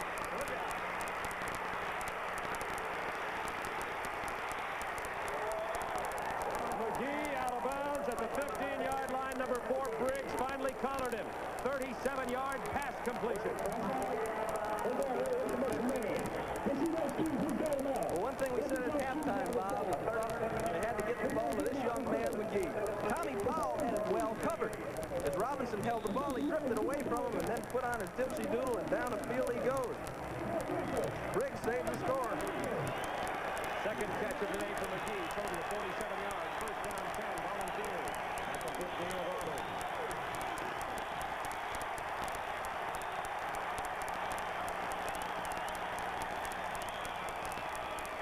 Here's Charles Wilson. 1-1, no more. Gerald Williams with the tackle. Wilson is the freshman from Pritchard, Alabama, who backs up Johnny Jones. You wonder why Wilson might be in there in this situation. Let's see if we see anything about Johnny Jones on the sideline. They're calling plays on the line of scrimmage, Bob, and I think once again the fullback had a difficult time hearing the call. He went the wrong way. It was a lead toss into the sideline. The fullback went to the strong side. Johnny Jones is not in the game. Second down 9. Robinson under pressure into the end zone. Touchdown Tennessee. Joey Clinkscales with the reception. His first touchdown of the year.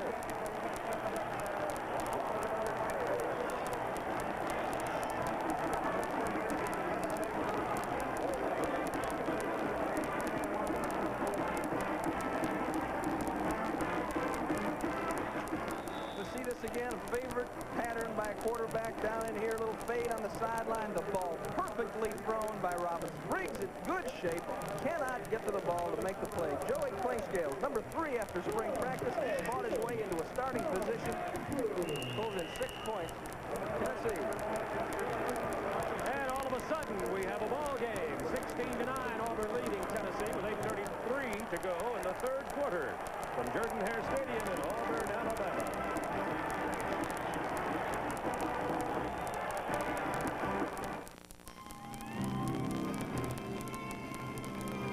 This bud's for everyone who's got what it takes to make his own brakes. Are we on? This is Paul Martinez reporting to you from the International Airport. Yeah, just for you. That distinctively clean, crisp taste that says Budweiser. From the International Airport, this is Paul Martinez reporting. Thank you, Paul, and welcome to the news team. Paul Martinez, my son. There we were in no man's land, when the moving truck died in the sun and the sand.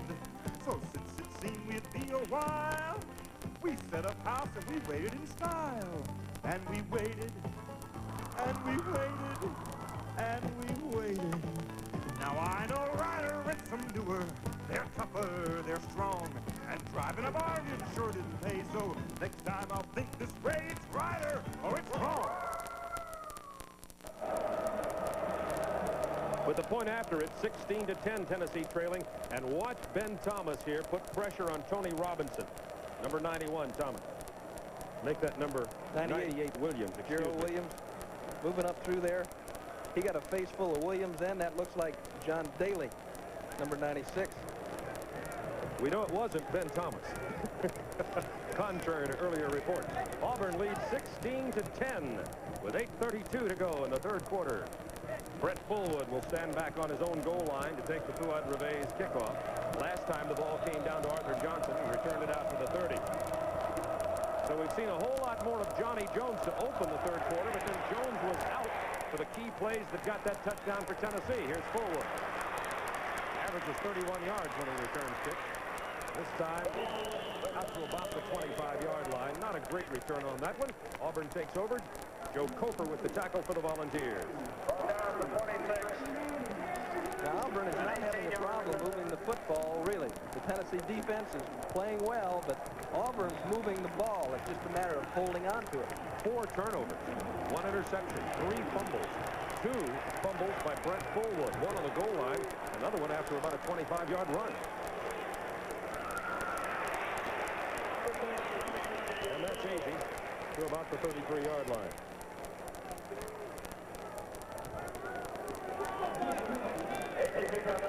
So the Tennessee defense is just chewing gum and baling wire here today. Alvin Tolles, their excellent inside linebacker, went out with an injury, but 54 Dale Jones has been coming up with some big plays. Lavoisier Fisher has come in at one of the linebacker spots to play well today, as has Carl Zander. A lot of injuries for the Volunteers on defense. Second down, 3. Auburn, this is Fullwood. Close to the first down, I believe he got it, out to about the 38-yard line. Just good, powerful football here. Carl Zander, number 45. Lavoisier Fisher, number 40, taking on the block of Jeff Lott. Big offensive right guard for Auburn. Pat Dye was an All-American guard in the University of Georgia. There's another turnover. Washington pitched the ball out. Looks like he was looking for Fullwood or Collins. They both went that way. The ball went right between them. Fortunate for Auburn that it went out of bounds. As we watch the 2 halfbacks run to the right,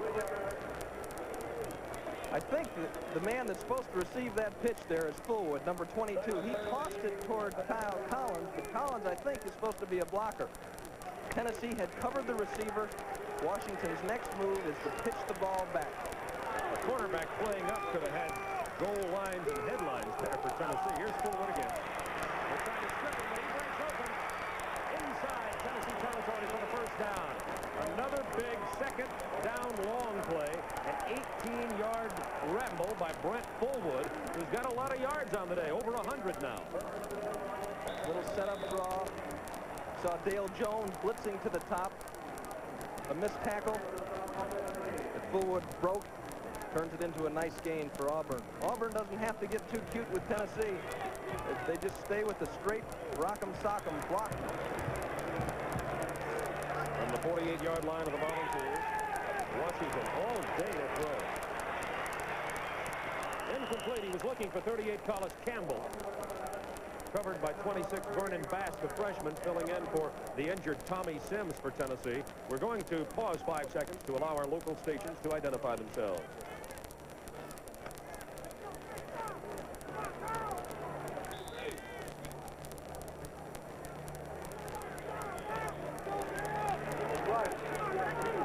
Second down, 10 Auburn from the 48 of Tennessee. We have a 16-10 Auburn lead, 6:52 to go, third quarter. Jordan Hare Stadium. Here's the wishbone for you. Played quite well by Tennessee. Number 38, Collis Campbell, chased out of bounds by number 51, Reggie McKenzie, to Tennessee. Left outside linebacker, short of the first down. Carlos Campbell, converted fullback. Johnny Majors on the move. His team fighting their way back. This is not a friendly place to fight your way back.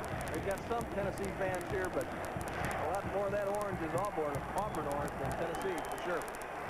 Johnny Majors, among the nation's top 20 football coaches in wins, has a .563 winning percentage. Third down, short yardage. It is complete to Trey Gaines, who stepped out of bounds at the 32-yard line after he got the first down. Vernon Bass, the man who forced Gaines out of bounds. Gaines is a sophomore from Cairo, Georgia. Just a quick out pattern to the strong side. Vernon Bass giving Gaines a little bit too much room. After the catch is made, Bass should be making contact. Gaines, a clever little receiver, ducks under and almost breaks it all the way. Little is right, 5'10", 170. First and 10, Auburn from the 32. Washington. Incomplete. I might mention, as I watched that pass intended for Collis Campbell, this has been a relatively penalty-free ball game. There have been 2 penalties on Auburn, no penalties on Tennessee in this entire ball game. Last week, Kentucky-Tulane, I believe we had 23 penalties, Tim. We had a bunch. In this series, Auburn is trying to isolate Dale Jones on a running back who's taking that pattern toward the sideline and bending it up the field, hoping to get a big gainer by putting it in over the linebacker's head. On a second down 10, misdirection play here. Played well by Tennessee, and Kyle Collins goes down close to the line of scrimmage. Vernon Bass came up to make the play from his right cornerback position. 6:20 to go, third quarter. It'll be another third down and long for Auburn, but they've been successful converting those third down situations this afternoon. 6 out of 11 times so far today. One thing we want to do is make sure we say hi to Wanda Dye. Wanda Dye just has come out of a body cast. She had a congenital defect, hip defect, and Pat wanted to make sure we said hi to her. Said she's got the best attitude of anyone he knows. On the third down 8, penalty markers go down. Auburn showing the first down. It was Tommy Agee tackled by Darren Miller, the middle guard for Tennessee, who's having himself a pretty good ball game against this tough wishbone of Auburn. Al Ford, the man in the white hat, is the referee for this game, and he'll tell us what the flag's about. Against Auburn, Tennessee, no doubt. Well, we'll have to wait. Tennessee, probably in more normal circumstances, depending on field position, would reject that. But because Auburn's in field goal range, Tennessee will have to think about it, and that's what Carl Zander's doing down there right now. He's a heady man who makes the decisions out there for Tennessee. He's going to take the penalty. Let me assure you, Bob, you saw him looking toward the sidelines.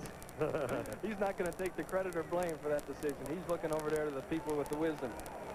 Okay, let's watch. That offensive holding, 10-yard penalty, still third down. Raleigh McKenzie, the senior from Knoxville, may be the guilty man. Let's watch and see. AG cuts it in behind the block. Jeff Lott. I can't tell if it's Cam Bureau or Howard in there. It's third down, 18 for Auburn now from the 40. Washington to Fullwood. That running room short of the first down. Dale Jones made the stop.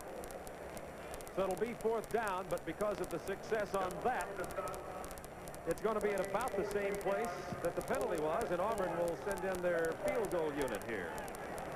About a 43-yard attempt coming off the foot here of Robert McGinty, who is a freshman kicker, replacing Al Del Greco, who was last year's outstanding kicker for Auburn, who graduated. McGinty is 5 out of 7 so far this year. Neptune beats Florida.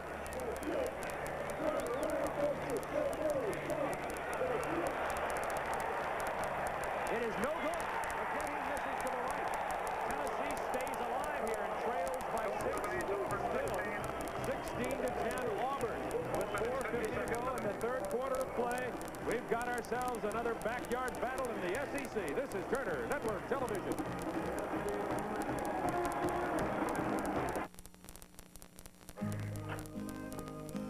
Hey, you big old hound, you telling me it's quitting time? Yeah, started on 30 acres, and you're just about. I'd say both you and this place have done a bunch of growing since then.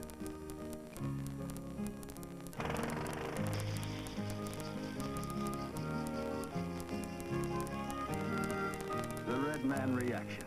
Satisfaction. For thrilling highlights and the latest college football scores, catch the Chrysler Plymouth College Scoreboard this afternoon on Superstation WTBS. Every weekday morning, Superstation WTBS is your super movie station, bringing you superstars, super stories, and super good times. Leave all your cares behind and take up with a Superstation morning movie every weekday on Superstation WTBS. There's the Alabama-Vanderbilt score in Tuscaloosa, second quarter action. It is North Carolina leading Kansas 10-0. Florida ahead of Mississippi State, another Southeastern Conference matchup. That's only a first quarter score. And Georgia Tech leading Clemson 6-0 in Atlanta, Georgia. Clemson last-minute losers to Georgia last week. And the Clemson Tigers are trailing Georgia Tech in Atlanta. We've got a beauty on our hands here. Auburn 16, Tennessee 10. Volunteers ball from their own 26-yard line.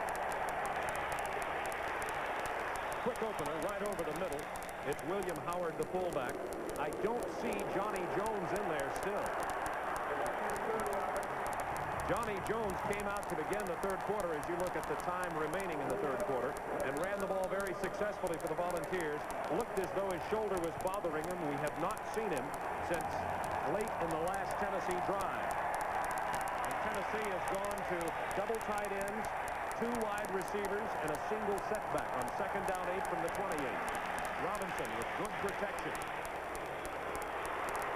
Incomplete at the 49, going to Jeff Smith, the tight end once again. Vic Beasley covering. And there is Johnny Jones, and I think that tells the story for the Tennessee Heisman candidate. He went out of the game with 73 yards in 15 carries and looks to be hurting. He does look to be hurting, Bob, and he lasted longer than I thought he would last. He took a beating from this Auburn defense, hung in there valiantly, but they're going to have to go the rest of the way without him. And probably opened up the Auburn defense for the successful passing game that got the Tennessee touchdown. Certainly right there. Tennessee, third down 8 from their own 28. 3 wide receivers. 1 setback. Incomplete. He was looking for 87 cleat scales. The play was open, but Robinson simply missed it. Let's go to Atlanta now for a college football update. Surprise, surprise from the Courier Dome in Syracuse. A 40-yard bomb from Todd Norley to Mike Siani. Look at this catch. It's good for 6 points. Syracuse 10, Nebraska 7. An upset in the making, Bob and Tim. 5th punt of the afternoon, averaging less than 40 yards today. That wasn't a very good one either. This is Gaines, has an opportunity for a return. He's slippery, as you can see, out of bounds at the 44. Tackle made by Kelly Ziegler. Good field position for Auburn, leading 16-10. So Tennessee had an opportunity to reverse that field position, but with Johnny Jones on the bench, couldn't get the ball moving. And now Auburn has it again. They still had a chance even with John on the bench. I think that Robinson delivered the ball on time to Jeff Smith. He just couldn't hang on to the football before he slipped out of bounds. Dye on the sideline wants to put Tennessee away. They want to get 6 points on the board on this drive. Here's Fullwood, number 22.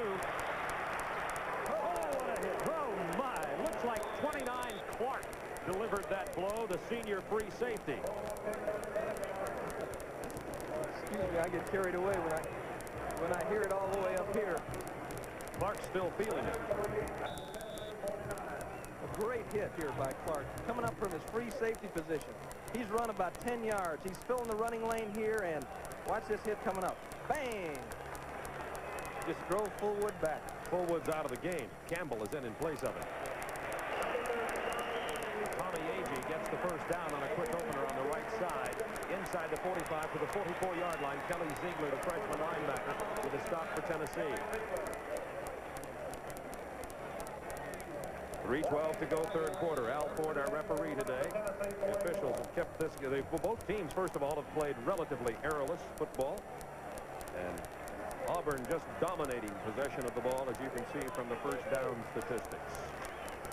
Here's a pitch to Collis. Campbell finds his running room. One man to stop him, and it's Clark.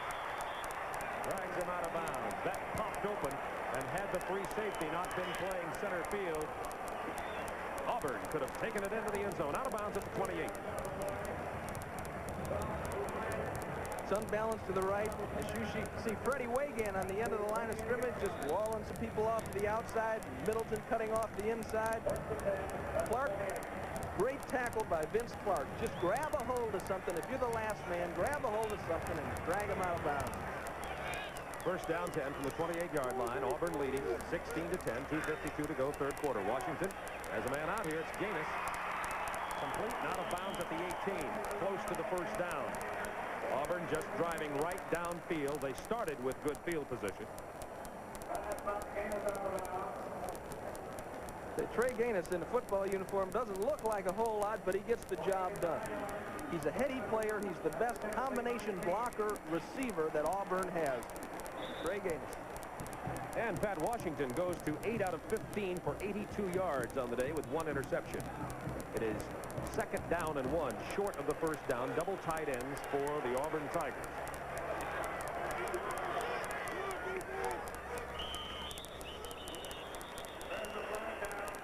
Penalty marker down. I did not see if the 30-second clock had not run down. It may be a procedure call against Auburn. That is the call. And that could be a big one. It was second down 1. That'll make it second down 6. And Auburn, however, except for penalties and turnovers and mistakes, and Pat Dye said that to us, Tim, Foley, before the game. Dead ball foul, illegal procedure, against offense. That Auburn's biggest enemy so far has been Auburn in terms of offense. Exactly right. But it's a young football team, not a senior on that starting offensive unit. Now second down 6 from just outside the 23-yard line of Tennessee. Here's Fullwood. Gets the blocking. Short of the first down. Just inside the 20. Tackle made by Darren Miller. His 7th tackle on the afternoon. Miller came into this game after 3 games at middle guard for Tennessee with 12 total tackles. And he's almost up to that number in this game alone. But Kyle Collins from the strong halfback position really sticks it in there when he has to block. That time he was on Joe Coker. Joe gave him a little bit of a headache on that one. Auburn has rushed for more than 300 yards in this game. Third down, long 1. Here's Kyle Collins. First down.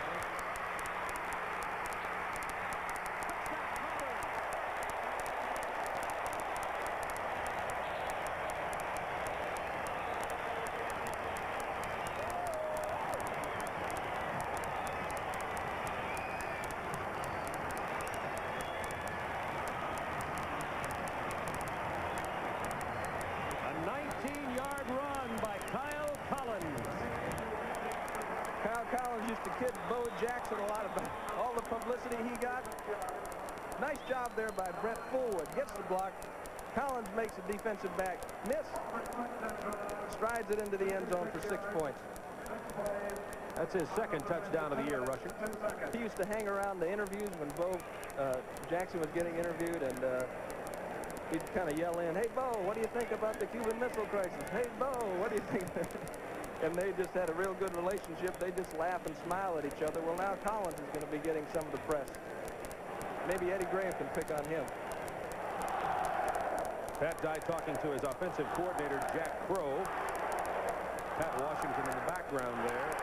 And as you said earlier, Tim, the injury to Bo Jackson has caused a lot of these Auburn players, particularly the running backs, to step forward. Now Fullwood has to produce. Now Kyle Collins has to produce. Now Campbell has to become active. Agee, Reggie Ware. And it may make them overall a very, very good football team, and these are young players. Auburn's lining up as though they may be going for 2 here.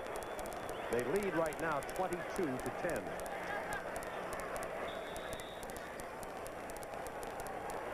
They were discussing addition, basic math. And Tim will explain why they're going for the 2 points here to make it, if they get it, 24-10 instead of 23-10. Tim? You take the plane. Go ahead. 14-point spread. Huh? You're the Purdue graduate, you know.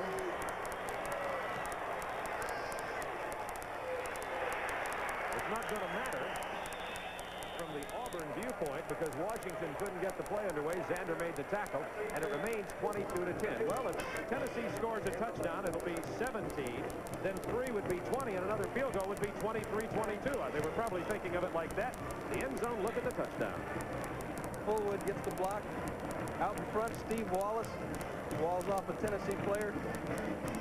And then just Collins puts a move on Vernon Bass, which produces 6 points. And then he kind of fiddles around with the ball a little bit just to make things interesting. I bet that man right there, Mr. Pat Dye, may point out to Collins to keep that ball tucked under his arm until he's well past the goal line. Have some other scores. You see the Auburn-Tennessee score here in the third quarter. Some other action around the nation today. Iowa leading Illinois 14-3. That's in the second half. Wake Forest and Maryland tied up in the third quarter.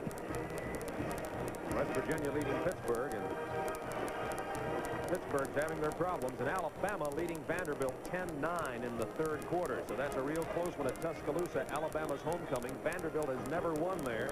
This may be their best opportunity ever. Vanderbilt 3-0 going into that game, and Alabama 1-2. There's Jerry McDaniel, 86.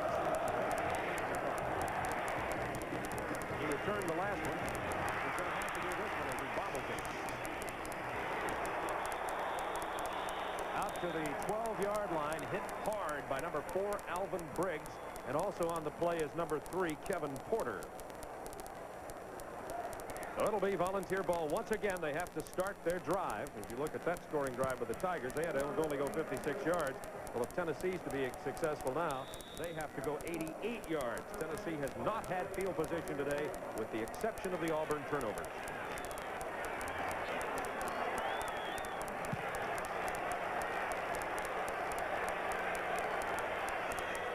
Charles Wilson, the freshman tailback, playing in place of the injured Johnny Jones out to the 15. Greg Carr made the stop for Auburn. That's Carr's first official tackle of the day. He was Auburn's leader in tackles last year. Time remaining in the third quarter. They call him Crunch number 2 after Mike Colin, who is a longtime Miami Dolphin linebacker and Auburn graduate. They called Mike Captain Crunch, and they called Greg Carr Crunch number 2. Play fake, and Robinson with time. Going to have to run it out of bounds. Not much happening for this volunteer offense. McCurdy chased him out of bounds. And you get Johnny Jones out of there, a man who produces so much, and you have young quarterbacks like Robinson and Dickey. We have to point out, I think, probably a key situation for Tennessee that becomes something the coaches don't deal with now because it's history. But you have to think about the loss of Alan Cockrell to professional baseball. He would have been back for Tennessee for his senior season, but now Robinson and Dickey have to fill in the gap by Cockrell, and it's been a struggle. There's no question about it, Bob. And injuries are still a major factor, too, that have put more weight on Tony Robinson's shoulders. Incomplete. Was looking for McGee. McGee was covered very closely by Arthur Johnson, number 40. Also out there was 85 Bill Eichholz. Another thing that happens when Jones leaves the game is McCurdy and Carr get a little bit more depth. They're not so anxious to stick their nose up there when they fake that lead draw. They're getting nice drops, and it makes it that much tougher for Tony Robinson to find an opening.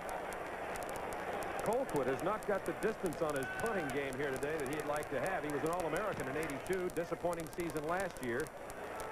Not a great day for him today. There's a penalty marker down.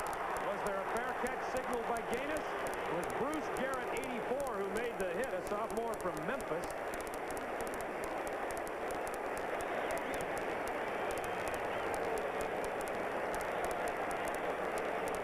Whoa. I didn't see the fair catch called for, that's for sure. We'll get the explanation in a moment. While I remind you that this telecast is authorized under broadcast rights granted by the Southeastern Conference and is intended solely for the entertainment of our audience. Any publication, reproduction, rebroadcast, or retransmission of the pictures, descriptions, or accounts of this game in whole or in part without the express written consent of the Southeastern Conference and Turner Broadcasting is prohibited. And now here's Al Ford. The call, the call was, as you look at this again, the Tennessee player is within a 2-yard circle. You've got to give the punt receiver 2 yards to catch the ball. First down. And a very close call. Was he in the 2-yard circle before the ball got there or not? And that's, the official has said yes, so that's the penalty. First down 10. Washington hauled down from behind at about 46-yard line. Tackler, number 97, Tony Simmons.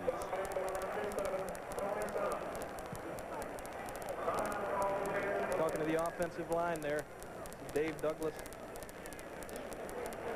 That's Tony Simmons, who is down for Tennessee, the man who made the tackle. It was Phil Fulmer that was doing the talking to his offensive line for Tennessee, trying to coordinate some blocking schemes. You know, Bob, I think an idea, having covered a lot of punts, sometimes you're fighting off a blocker, you don't see the fair catch, and you're coming downfield, and you don't know whether the guy's called for it or not. Or he may throw his hand up inadvertently, and you're not sure whether the official thinks that's a fair catch call or not, signal or not. If they could station an official close to the man that's catching the ball, and if the guy signaled for fair catch, let the official throw his hand straight up in the air so there's no question. That could have been a big play for Tennessee, because you've seen it, and those folks out watching it out there in TV land have seen it before. The special teams coming in, making a big play, shaking the ball loose. Tim, we want to go to our studios in Atlanta now. They got a good one going at Maryland. This is Rick Bedanjek, 8 yards, good hard running. He gets into the end zone. Maryland back up on top, 24-17. And Simmons is back up here at Auburn, being aided off the field. 40 seconds remaining in the third quarter. We'd like to thank the sports information directors for both schools for their help in our preparation. As usual, they've done a great job. David Housel and Mike Hubbard here at Auburn, and all their assistants. Assistant Athletic Director Ogle James. And Haywood Harris, Bud Ford, Rick Redding from Tennessee. Give us a lot of help, and we appreciate it. Second down, 8 Auburn. Tended for number 14, Freddie Wygand, incomplete. Vernon Bass covering on the play. Vernon thrown under a lot of pressure here today with the loss of an excellent player to an ankle injury, Tommy Sims, last week against Army. Tennessee lost their cornerback over there from Americas, and Bass has had to step in. Yeah, first start as a cornerback. Vernon can take heart. He will never have to start for the first time again. I hope this is behind him. Third down, 8. All day for Washington to throw it. It's picked off again. Sander to the 43-yard line. The 5th turnover of the afternoon for Auburn. They've had 3 fumbles and 2 interceptions and a 9-yard return on the interception by Carl Sander.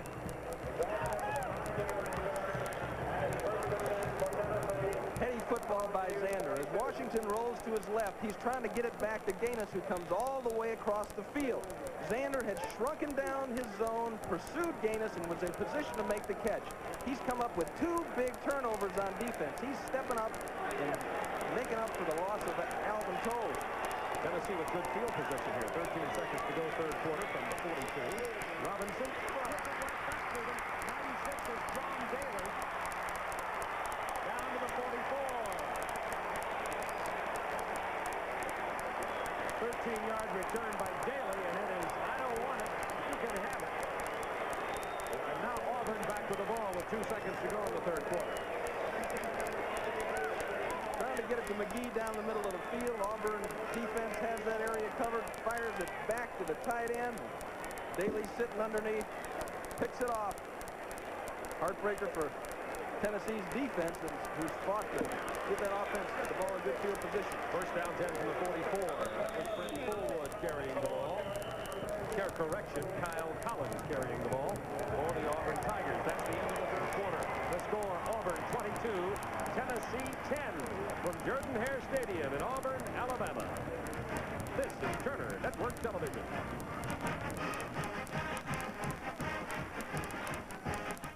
Remember those nice, quiet, lovable hush puppies? Well, now hush puppies are making some noise. Lots of style. Style for the man on the go. Styles for today. Styles for work or for play. Comfort and style is coming your way. So put yourself in our shoes and find out what all the noise is about. Available at Hush Puppies, shoe stores, and other fine retailers. We're talking stock cars. Number 98, that Levi Garrett car. Say set flavor. Say it proud. Say it loud.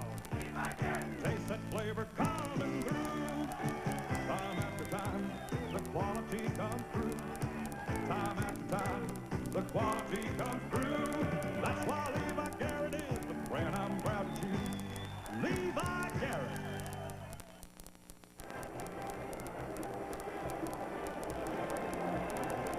And the ACC North Carolina Tar Heels getting well against Kansas today, 20-0 at the half. Georgia Tech shutting out Clemson in the second quarter, 14-0 in Atlanta, Georgia. 6-3, Virginia Tech leading Virginia. That's a second quarter score. And here it's Auburn 22, Tennessee 10. 75,000 in that neighborhood, in our neighborhood here in Auburn. Washington on the first down. Make that the second down. Brett Fullwood driven out of bounds hard. Not much gain on the play. Reggie McKenzie with the defensive play on Fullwood. Fullwood's been a workhorse this afternoon. He has 125 yards on the day, and that man Reggie McKenzie's been active. 6 tackles so far. Look at that difference in rushing. Johnny Jones, 57 yards. That's all of Tennessee's rushing, by the way. Auburn, 328. And Johnny Jones is on the bench for Tennessee. 3rd and 8. Washington just throws it away wisely. He wanted to go to Fullwood on the left side when he couldn't find anybody down the middle. Under pressure, threw it out of bounds on the 4th down now with the line of scrimmage at the 43-yard line. And number 5, Lewis Colbert, comes in to punt as number 10, Washington, comes to the sideline. Who's 8 out of 18 for 82 yards and 2 interceptions today. Colbert's a great story, Bob. You know, his mother worked 2 jobs to pay for his education at Auburn because she knew he wanted to walk on. He's got a congenital defect in his foot, kind of a club foot, and he earned the scholarship here, and it's been an important part of Auburn's special team development. Drives this one out of bounds. Tries to get it out of bounds inside the 20 and does. It's out of bounds at the 12-yard line. And Tennessee once again, thanks to the job of that fine young man, will have to start inside their own 20-yard line. 4th quarter action. This is Turner Network Television. What do you take when you have a headache? Goodies Extra Strength tablets. When the pain is extra strong, get Goodies Extra Strength tablets with the 2 pain relievers doctors recommend most. Here's what I take now. Goodies Extra Strength tablets. I get some real headaches in my job, but this sure makes me feel better fast. It costs less, too. This one's got it all. Get the best headache relief you can buy without a prescription. Goodies. With Goodies Extra Strength tablets. Goodies Extra Strength tablets. It isn't easy keeping in shape, but Don Gwaltney isn't doing this just for his health. He's doing it for money. The money he's saving on his life insurance with an Allstate Shape Up and Save discount. We figure if you're in better shape, you deserve a better rate on your insurance. So if you keep yourself in shape, you could save up to 35% on Allstate life insurance. Shape up and save. It pays to talk to an Allstate agent. You're in good hands with Allstate. There's Johnny Majors, needs to get something going. 14 minutes, 38 seconds remaining in this game. It's Auburn 22, Tennessee 10. Biggest cheer of the day, or one of the larger cheers, just went up here at Auburn when they announced that Vanderbilt is leading Alabama 15-13 in the second half of that game in Tuscaloosa. And a new quarterback for Tennessee, Darrell Dickey, completes the first pass for a gain of only a yard or 2 to Tim McGee. So Tony Robinson out, Darrell Dickey in, and that's apparently the change that Johnny Majors feels might help Tennessee get some offense. They've had none thus far. I'm sure that shoulder has been hurting Tony Robinson. Whenever you have a separated shoulder, it takes a period of weeks for that thing to heal, especially if you're a quarterback, when you're rotating your shoulder in the fashion that a quarterback does. Darrell Dickey's a heady player. His dad was a head coach of a major college team, so he knows what's going on in the field. Second down 8. It's complete to the tight end, to the 25-yard line. First down, Tennessee. Johnson tackling Jeff Smith. Make that Powell. There's Jeff Smith, number 81. 81. He's had himself a pretty good game. Great for a quarterback to know his limitations. I'm sure Dickey doesn't feel he has the big arm. He's just got to maintain possession of the football, keep it away from that powerful Auburn wishbone, and move it down the field. It is first down 10, Tennessee, trailing Auburn 22-10, 13-40 remaining in this game. From the Volunteers 25.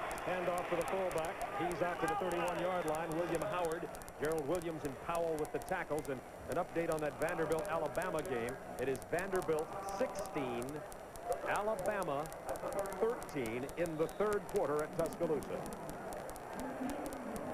But Johnny Majors has very little concern about that score right now, as do these Volunteers. They're down 12 to Auburn. Second down, 4. Howard. Penalty marker down. Gerald Williams with the tackle for Auburn.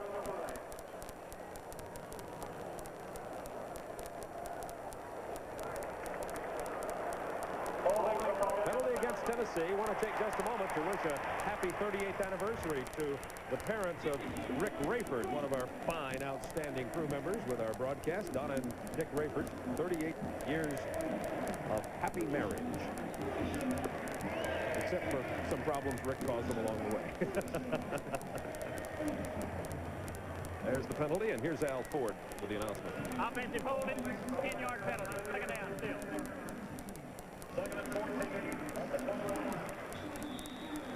Now second down 14, as you heard Al Ford say, and the ball is placed just outside the 20-yard line.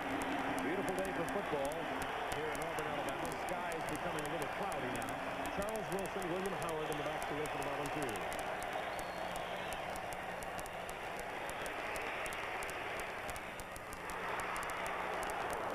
He wanted to get the ball to Charles Wilson, number 32. It slid right through his arms, and as you can see in that picture, McGee and Eichholz were all in the general area.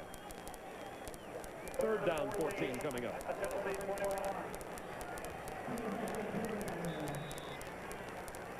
Wilson talking to Doug Matthews on the sideline. You're going to have to figure out a way to get the ball to Timmy McGee. Obviously, Auburn many times is double covering McGee because they know how dangerous he is, too. Big third down play for the Volunteers as they trail by 12, third and 14. Pressure on Dickey. He is short of the first down. Avoid the big loss, though. Powell and Keene combining on the tackle. Tennessee will have to give it up again. Here comes Colquitt in. There's a 12-yard run, 2 yards short of the first down by Darrell Dickey. On the far side of the field, it's Timmy McGee going against David King. Superior Auburn cornerback. Can't work his way free, so Dickey takes it out of the pocket just short of the first down.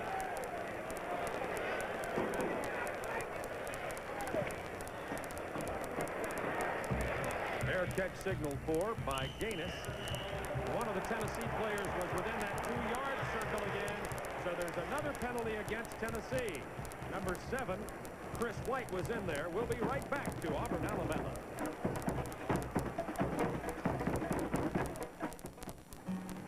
Me and the rest of these guys, we learned coal mining from our dads and our granddads. You know, kind of carrying on the tradition.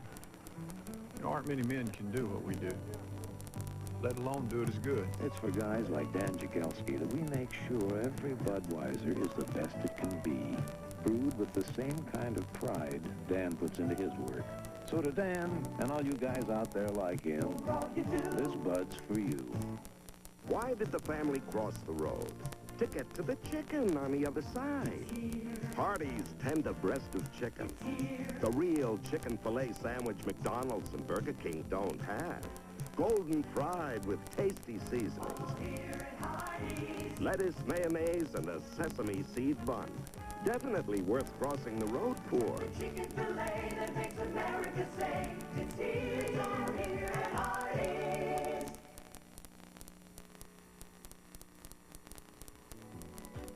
This is David Bell of Georgia Tech. His first field goal of the afternoon from 25 yards out. A little bit later on, he adds a 31-yard field goal. And Georgia Tech is at it again at Grant Field, 21-0 over Clemson. Quite a surprise. Bob? Unbelievable. And there you saw the Georgia Tech score. Here's Maryland over Wake Forest, 24-17. Syracuse leading Nebraska. That's one you wouldn't have guessed either, although Syracuse improved this year, and it's in the fourth quarter.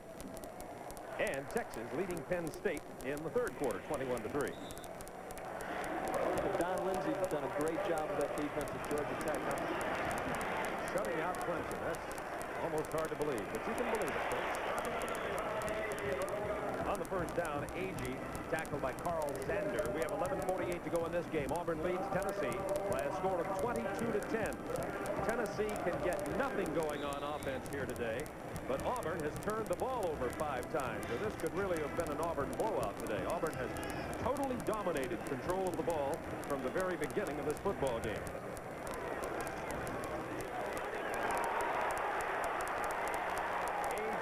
To the 34-yard line. Harry Brown with a stop for Tennessee. There's a workhorse with power. 14 yards on the carry by Agee. He now has 53 on the day. What's the power in this young man's leg? Great job of blocking by the front. Jeff Lott just gets a blowout block from his right guard position. But look at this leg drive. Keeps his feet going. He rushed for over half their yardage in the final drive in the Sugar Bowl against Michigan. Washington on the option. Elects to keep it and elects to get hit by Carl Zander. David Housel, the sports information director for Auburn, standing in the press box just on the other side. That's not David there. That's War Eagle 5. As you look at the mascot, David coming over to ask us if everything's all right. One of the finer sports information directors in the country. He took good care of us last night, took us out to eat at a place called the Gazebo in Norm, and Rex Barrington put on a spread for us, huh? Wonderful evening. Second down 9. Auburn at 43 of Tennessee. To the 40, just inside the 40-yard line goes Ed Graham, tackled by Darren Miller.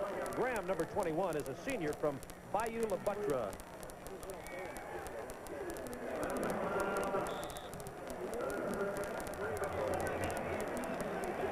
Johnny talking to Doug Matthews, trying to come up with something. Figuring out a way to get the ball to those wide receivers so they can score in a hurry. This is third down 6. Big play for the Tennessee defense here. If they want to have an opportunity to get it again, it's going to be a tough play. Washington with time. Incomplete. Excellent play by the Tennessee defense.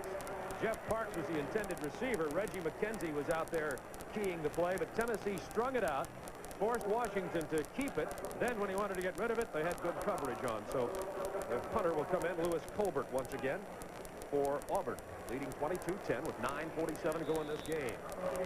The loser of this game, by the way, historically, has never gone on to win the Southeastern Conference Championship. So these teams look at it as a championship-type game when they play every year. The ball was kept from going in the end zone by Auburn. It went out of bounds at the 3-yard line.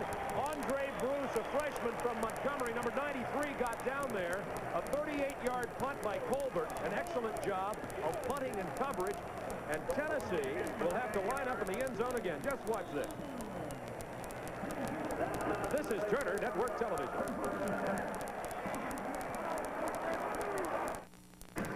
450 degrees.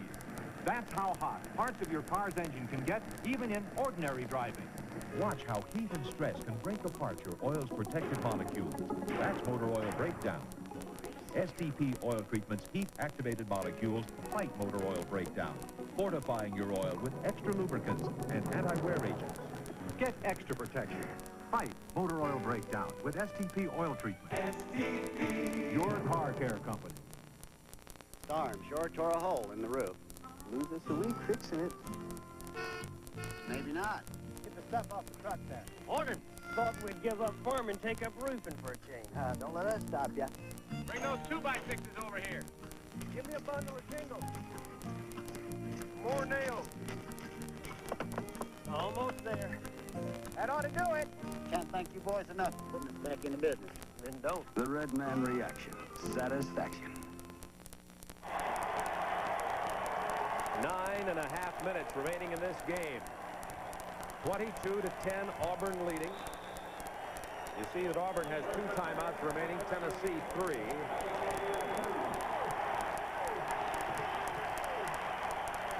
Wilson and Howard in the backfield for Volunteers. This is Wilson. Good drive out across the 5 to the 7. Tennessee gets a little bit of breathing room. They have been bottled up in their own end zone virtually all day. And Johnny Majors, what do you do as a head coach when you have the injuries? You just have to keep trying to find somebody to step in there and pick up the slack, and that's what Majors is trying to do this afternoon when he substituted Dickey for Robinson. Tennessee was shut out in the first and thus far shut out here in the fourth quarter. Auburn spread their scoring out pretty evenly across the day. Dickey. Intercepted by Alvin Briggs at the 24-yard line. The sophomore from Greenville, Alabama, with a great athletic play. He simply left the ground, became airborne, and made a great catch. He's shaken up on the interception. What a catch. Defensive backs aren't supposed to be able to catch like this. Alvin was a high school quarterback, used exclusively as a nickel back last year against Alabama, and Georgia, and Michigan. What a catch.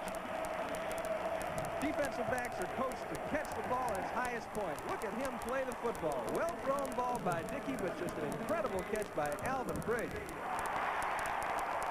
We have an update on the Vanderbilt-Alabama game with 14 minutes left in the game at Tuscaloosa. Vanderbilt 23, Alabama 13. Vanderbilt has never won in Tuscaloosa.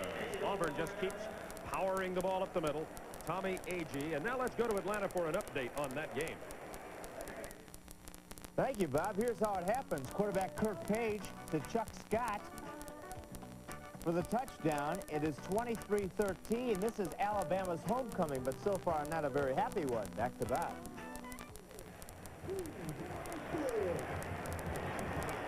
And here Auburn leads 22-10. 8 minutes, 22 seconds to go in the game. Second down, 7. Tigers. That's Brent Fullwood, who's had himself an excellent day running the ball also. Fullwood now has 132 yards on the afternoon. The man who stepped in there for the injured Bo Jackson, filling Bo Jackson's right halfback position. I'd like to point something out, too. I think he threw that ball. He had to throw it over the top of a young man who's got excellent depth on the drop. That young man, Arthur Johnson. He played himself a fine, fine football game on defense for Auburn. Pat Washington has 2 interceptions on the day. He's 8 out of 19 for 82 yards. A youngster, junior from Mobile, and Pat Dye said he is developing a little bit in this very complicated job of being a wishbone quarterback. It's more than passing ability. It's more than, I guess more than anything, it's instinct. And to develop instinct, obviously, can take a great deal of time. But Pat Dye believes in this young man, and that's not to say that he doesn't like Mike Mann, the senior backup quarterback from Sylacauga, or a freshman you'll be hearing from Auburn, no doubt, one of these days, Jeff Berger. But for right now, number 10, Pat Washington, is the man for the Auburn Tigers. Dye is also proud of the fact that 10 of his players, see Iowa pulling away from Illinois in the fourth quarter, 10 of his players off this Auburn team that graduated are now playing professional football. Look at that, Mississippi State leading Florida 12-7 in the second quarter. Galen Hall taking over for Charlie Pell. That's his first game as head coach at Florida. Mississippi State is a tough team this year. Third down, 1. Up the middle they go. First down is successful. Reggie Ware carrying. Simmons with the tackle. By the way, next week we'll be following this Auburn Tiger football team to Oxford, Mississippi for our SEC telecast. And we will have Auburn and Ole Miss. Simmons a little slow getting up down there, number 97. And Ole Miss is playing Tulane today. We'll get you a report on how they're doing a little bit later. We'll have that game at 11:15 Central Time, 12:15 Eastern Time next week for you from Oxford, Mississippi, one of the most beautiful campuses in the nation. Auburn certainly joins that group, too. On a 1st and 10, Washington. Plenty of time. Incomplete. Tried to go into the end zone, number 82, Parks. Incomplete. 7:46 to go in the game. Nice block by Steve Wilson there, pulling out in front of Pat Washington, preventing Dale Jones from breaking that play up. And going into the game, Clayton Buford, number 11, a senior from Palatka, Florida. They have 3 fine split ends here. Trey Gaines, Clayton Buford, Freddie Wagan. 1 senior, 1 freshman, 1 sophomore. young Auburn football team. They start no seniors on offense. Second down, 10. Brent Fullwood. Not much inside the 10, maybe just an inch or two. Just to mention once again, in case you missed it earlier, a very surprising score, I'm sure, to a lot of folks. Georgia Tech leading Clemson 21-0.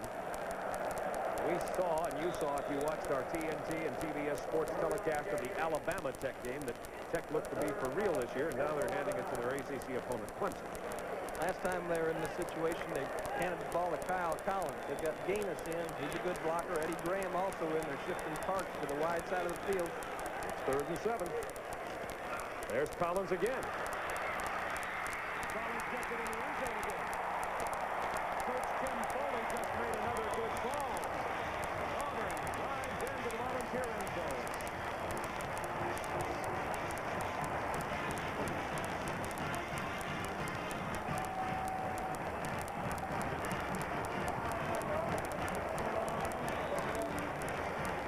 That's number 21, Eddie Graham. If you can pick it up, gets a beautiful block on Joe Cofer, and then Collins beats a defender, falls into the end zone. 12 points for Kyle Collins, Mr. Enthusiasm for Auburn University. Here's McGinney with the point after. Big number 75, Steve Wilson, was certainly taking up space out there from left guard. 280 pounds on that touchdown run of 9 yards also. And here at Auburn, Alabama, it's Auburn 29, Tennessee 10. This is Turner Network Television.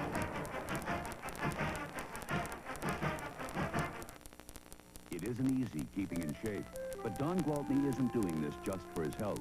He's doing it for money. The money he's saving on his life insurance with an Allstate.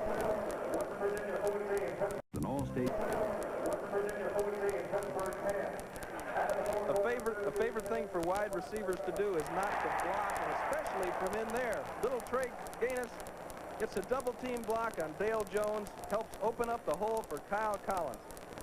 Good effort. You know, earlier I mentioned that Trey didn't look like much in a uniform. Now, I didn't mean he wasn't pretty. I don't want to get his mother upset. I mean that he's diminutive. He's not that big, and but he throws it around, doesn't he? He's a gutty little competitor. 23 yards after the interception. Minute 51 consumed. 6 plays.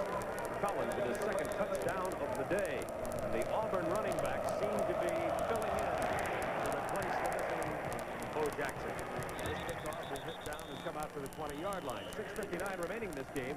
It is Auburn 29-10. And you can just about put this one in the book for Auburn unless some unbelievable things were to happen to Tennessee, because the Volunteers simply don't have it on offense today. Tony Robinson has a sore shoulder. He came out. Dickey came in at quarterback. Johnny Jones re-injured his shoulder. He came out. The Volunteers have gone with one setback much of the day. And of course, when they do that, Auburn lays back with their defense and goes into a lot of coverage, pressures the quarterback with that defensive line, and thus Tennessee has been highly ineffective here today, playing some second-teamers in some key positions. This is Dickey. It is complete at the 35-yard line. First down pass was David King, who put a real hit on Tim McGee, number 88, the junior from Cleveland. And he's another receiver in their long line of great receivers. Watch this move.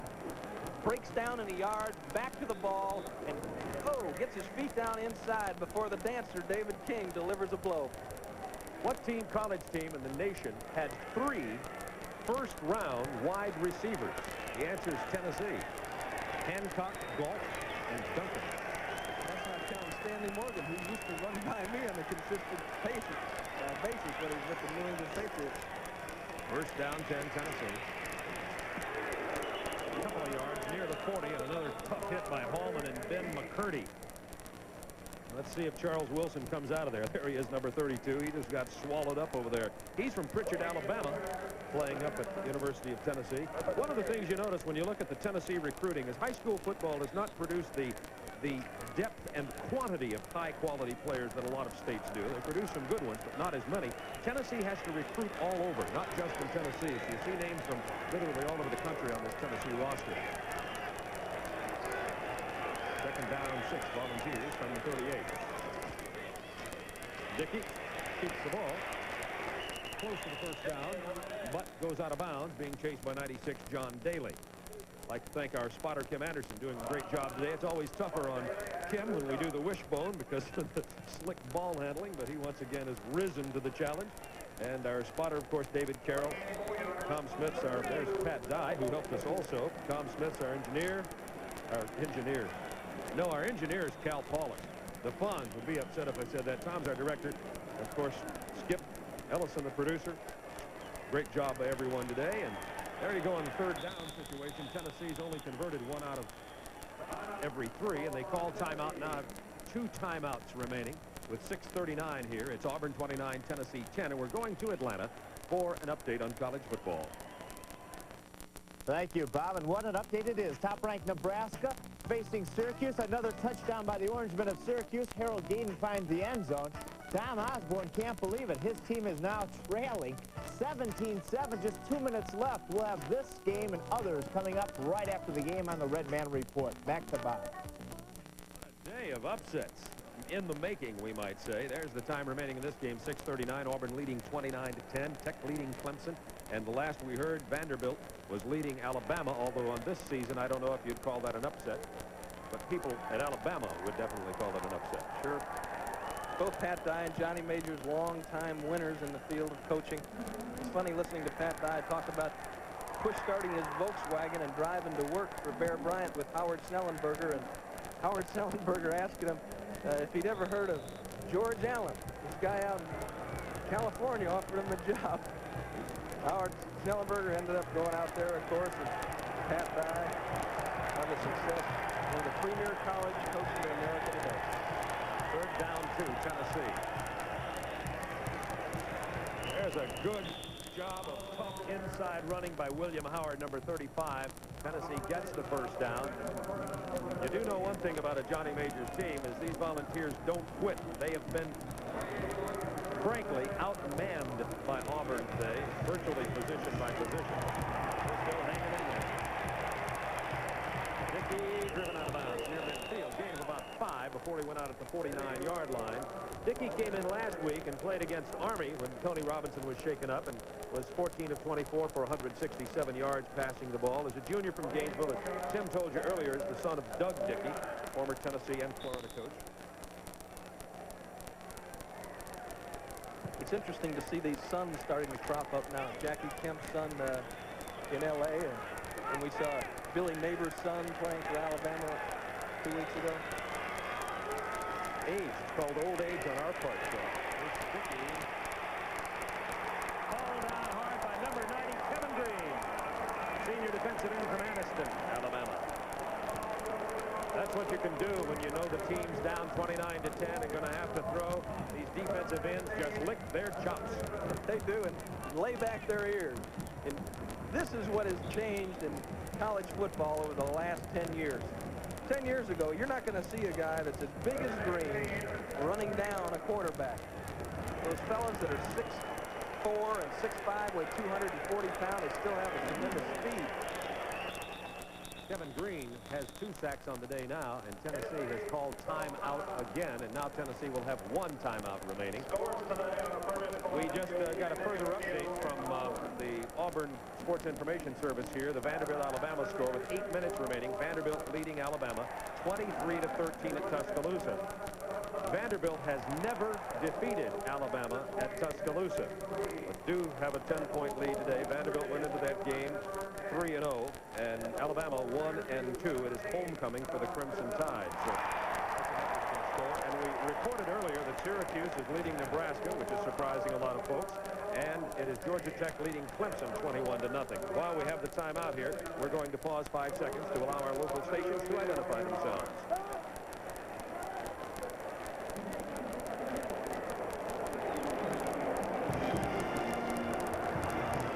In the first quarter, Ole Miss and Tulane are scoreless. We'll have Ole Miss and Auburn on our telecast next week at noon Eastern time. Tulane and Ole Miss scoreless today. Following the game on most of these stations, we will have the football action report with video highlights of all of today's college football and all the scores with Craig Sager and Paul Hornick. We hope you'll stay tuned for that. 5:41 remaining here. 29-10. Auburn leading Tennessee. 3rd down, 18 Volunteers.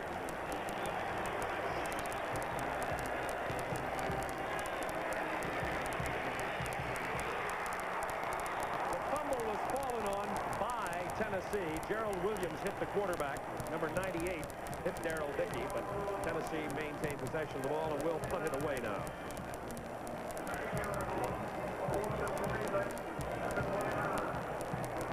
Just nothing you can say about it. Gerald Williams coming in from the backside once again caused a fumble earlier in the game that resulted in a safety. Played himself a whale of a football game. Colquitt gets some hang time on this one. Gaines is signaling fair catch at the 28.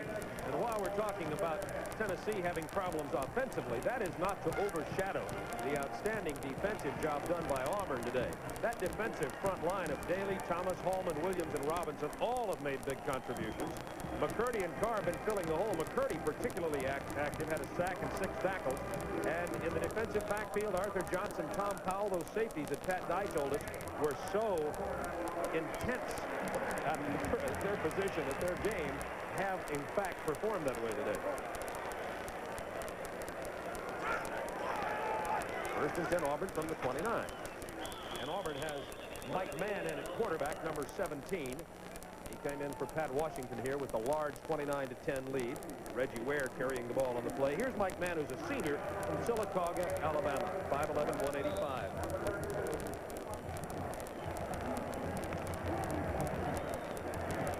Time down to 4:37 remaining in this game. Auburn, Alabama.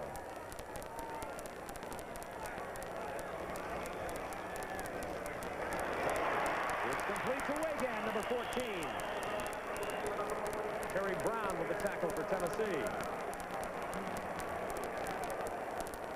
Little option pass delivered right on time by Mike Mann. Wagan hooks up at about 8 yards. You can even see him in your picture. Great shot by our camera. Tries to beat Terry Brown, but Terry holds on. Never forget my introduction to the War Eagle. I'll tell you about that in a second, Tom. 1st down, 10. Auburn. Curtis Stewart, number 33, with the carry. That's the first time Curtis Stewart has played this year for Auburn, too.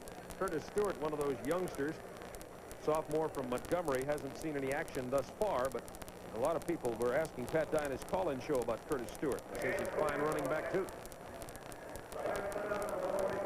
Pat Dye. A lot of folks going to be singing that War Eagle song after this game. 2nd down, 7. From the 44-yard line of Auburn. They'll just keep that ball on the ground. Tennessee has only 1 timeout remaining to try to stop that clock, and it's 29-10 Auburn. Number 36, Reggie Ware, as Tennessee all jammed up in there on the line of scrimmage. Ware bounced outside and got it inside Tennessee territory down to about the 43.5.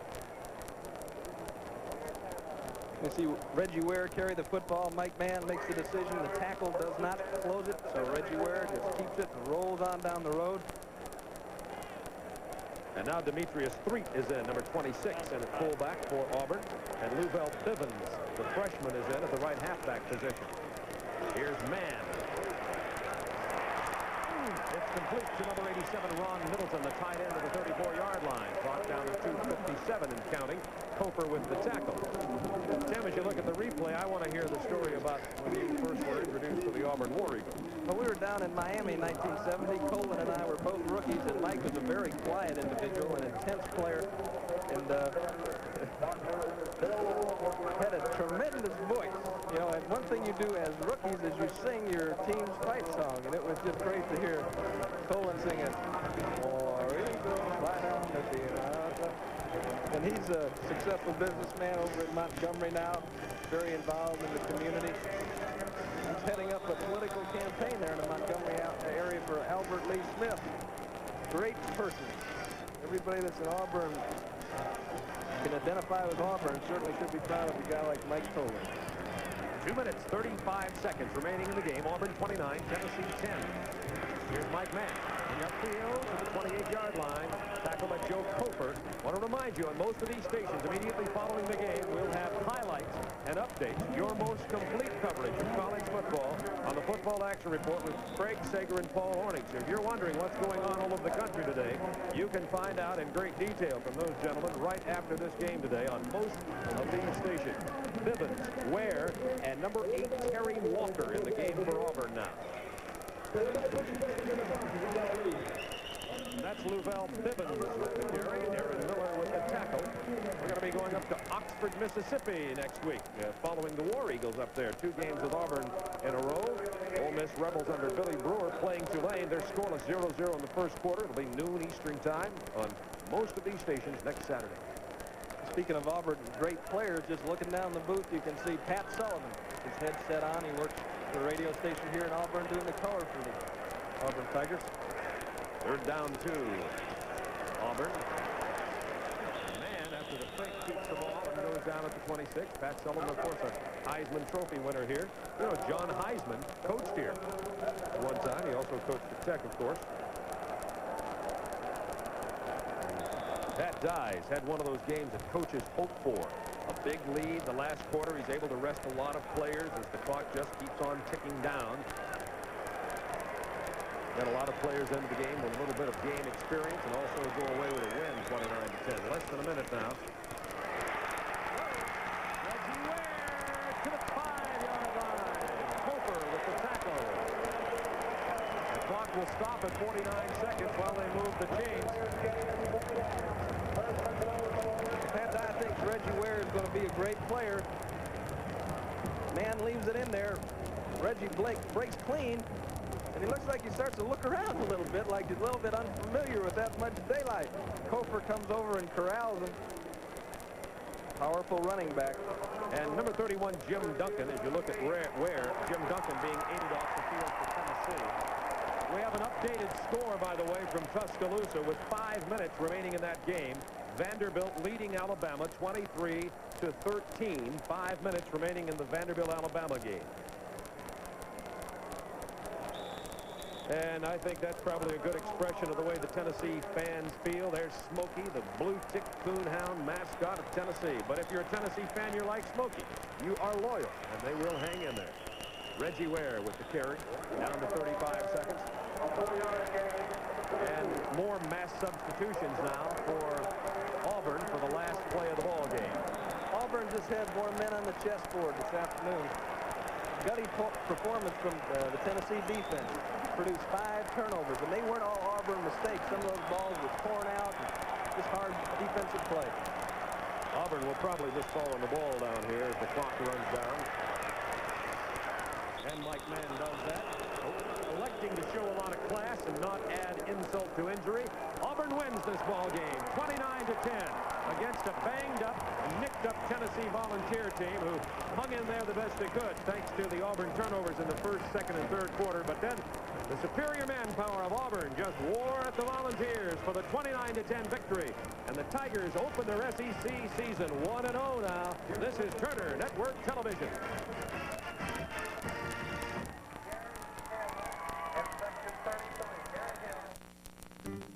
What would you call a video recorder that has everything? I call it smart. It's a Zenith VHS with extraordinary VHS hi-fi stereo.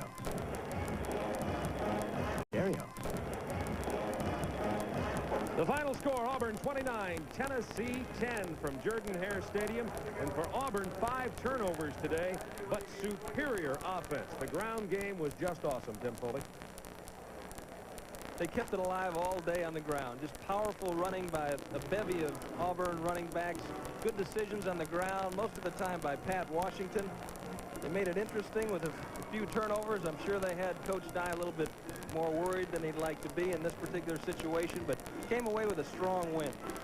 Okay, we'll hope you'll join us at noon Eastern time next week from Oxford, Mississippi. Auburn 1-0 in the SEC right now. Ole Miss playing Tulane this afternoon. That's at noon Eastern time next week from Oxford. Bob Neal and Tim Foley will be there with you. And we would like to say so long to a man who's been very important to our sports crew here. Cal Paulus, lovingly called the Fonz, is going with our cable news network now to travel the world. as a troubleshooting engineer.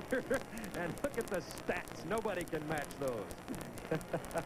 And I'm not about to read them. We're going to miss him. He's one of the very best, not only as an engineer, but as a person. Talk about colorful people. All right, from Auburn, Alabama, this is Bob Neal speaking for Tim Foley and Cal the Fonz Paulus, saying thanks for being with us today. We'll be back at noon Eastern Time next week for Ole Miss and Auburn from Oxford, Mississippi.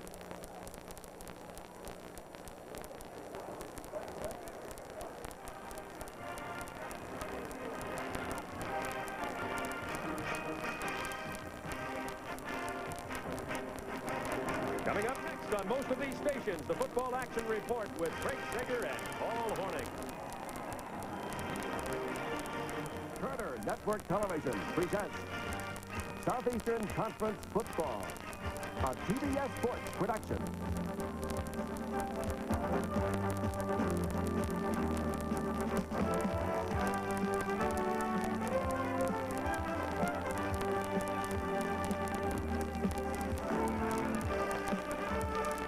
Today's game has been brought to you by Budweiser, the king of beers. For all you do, this bud's for you. And by Hardee's. Have you tasted what's making America say it's here? It's all here at Hardee's.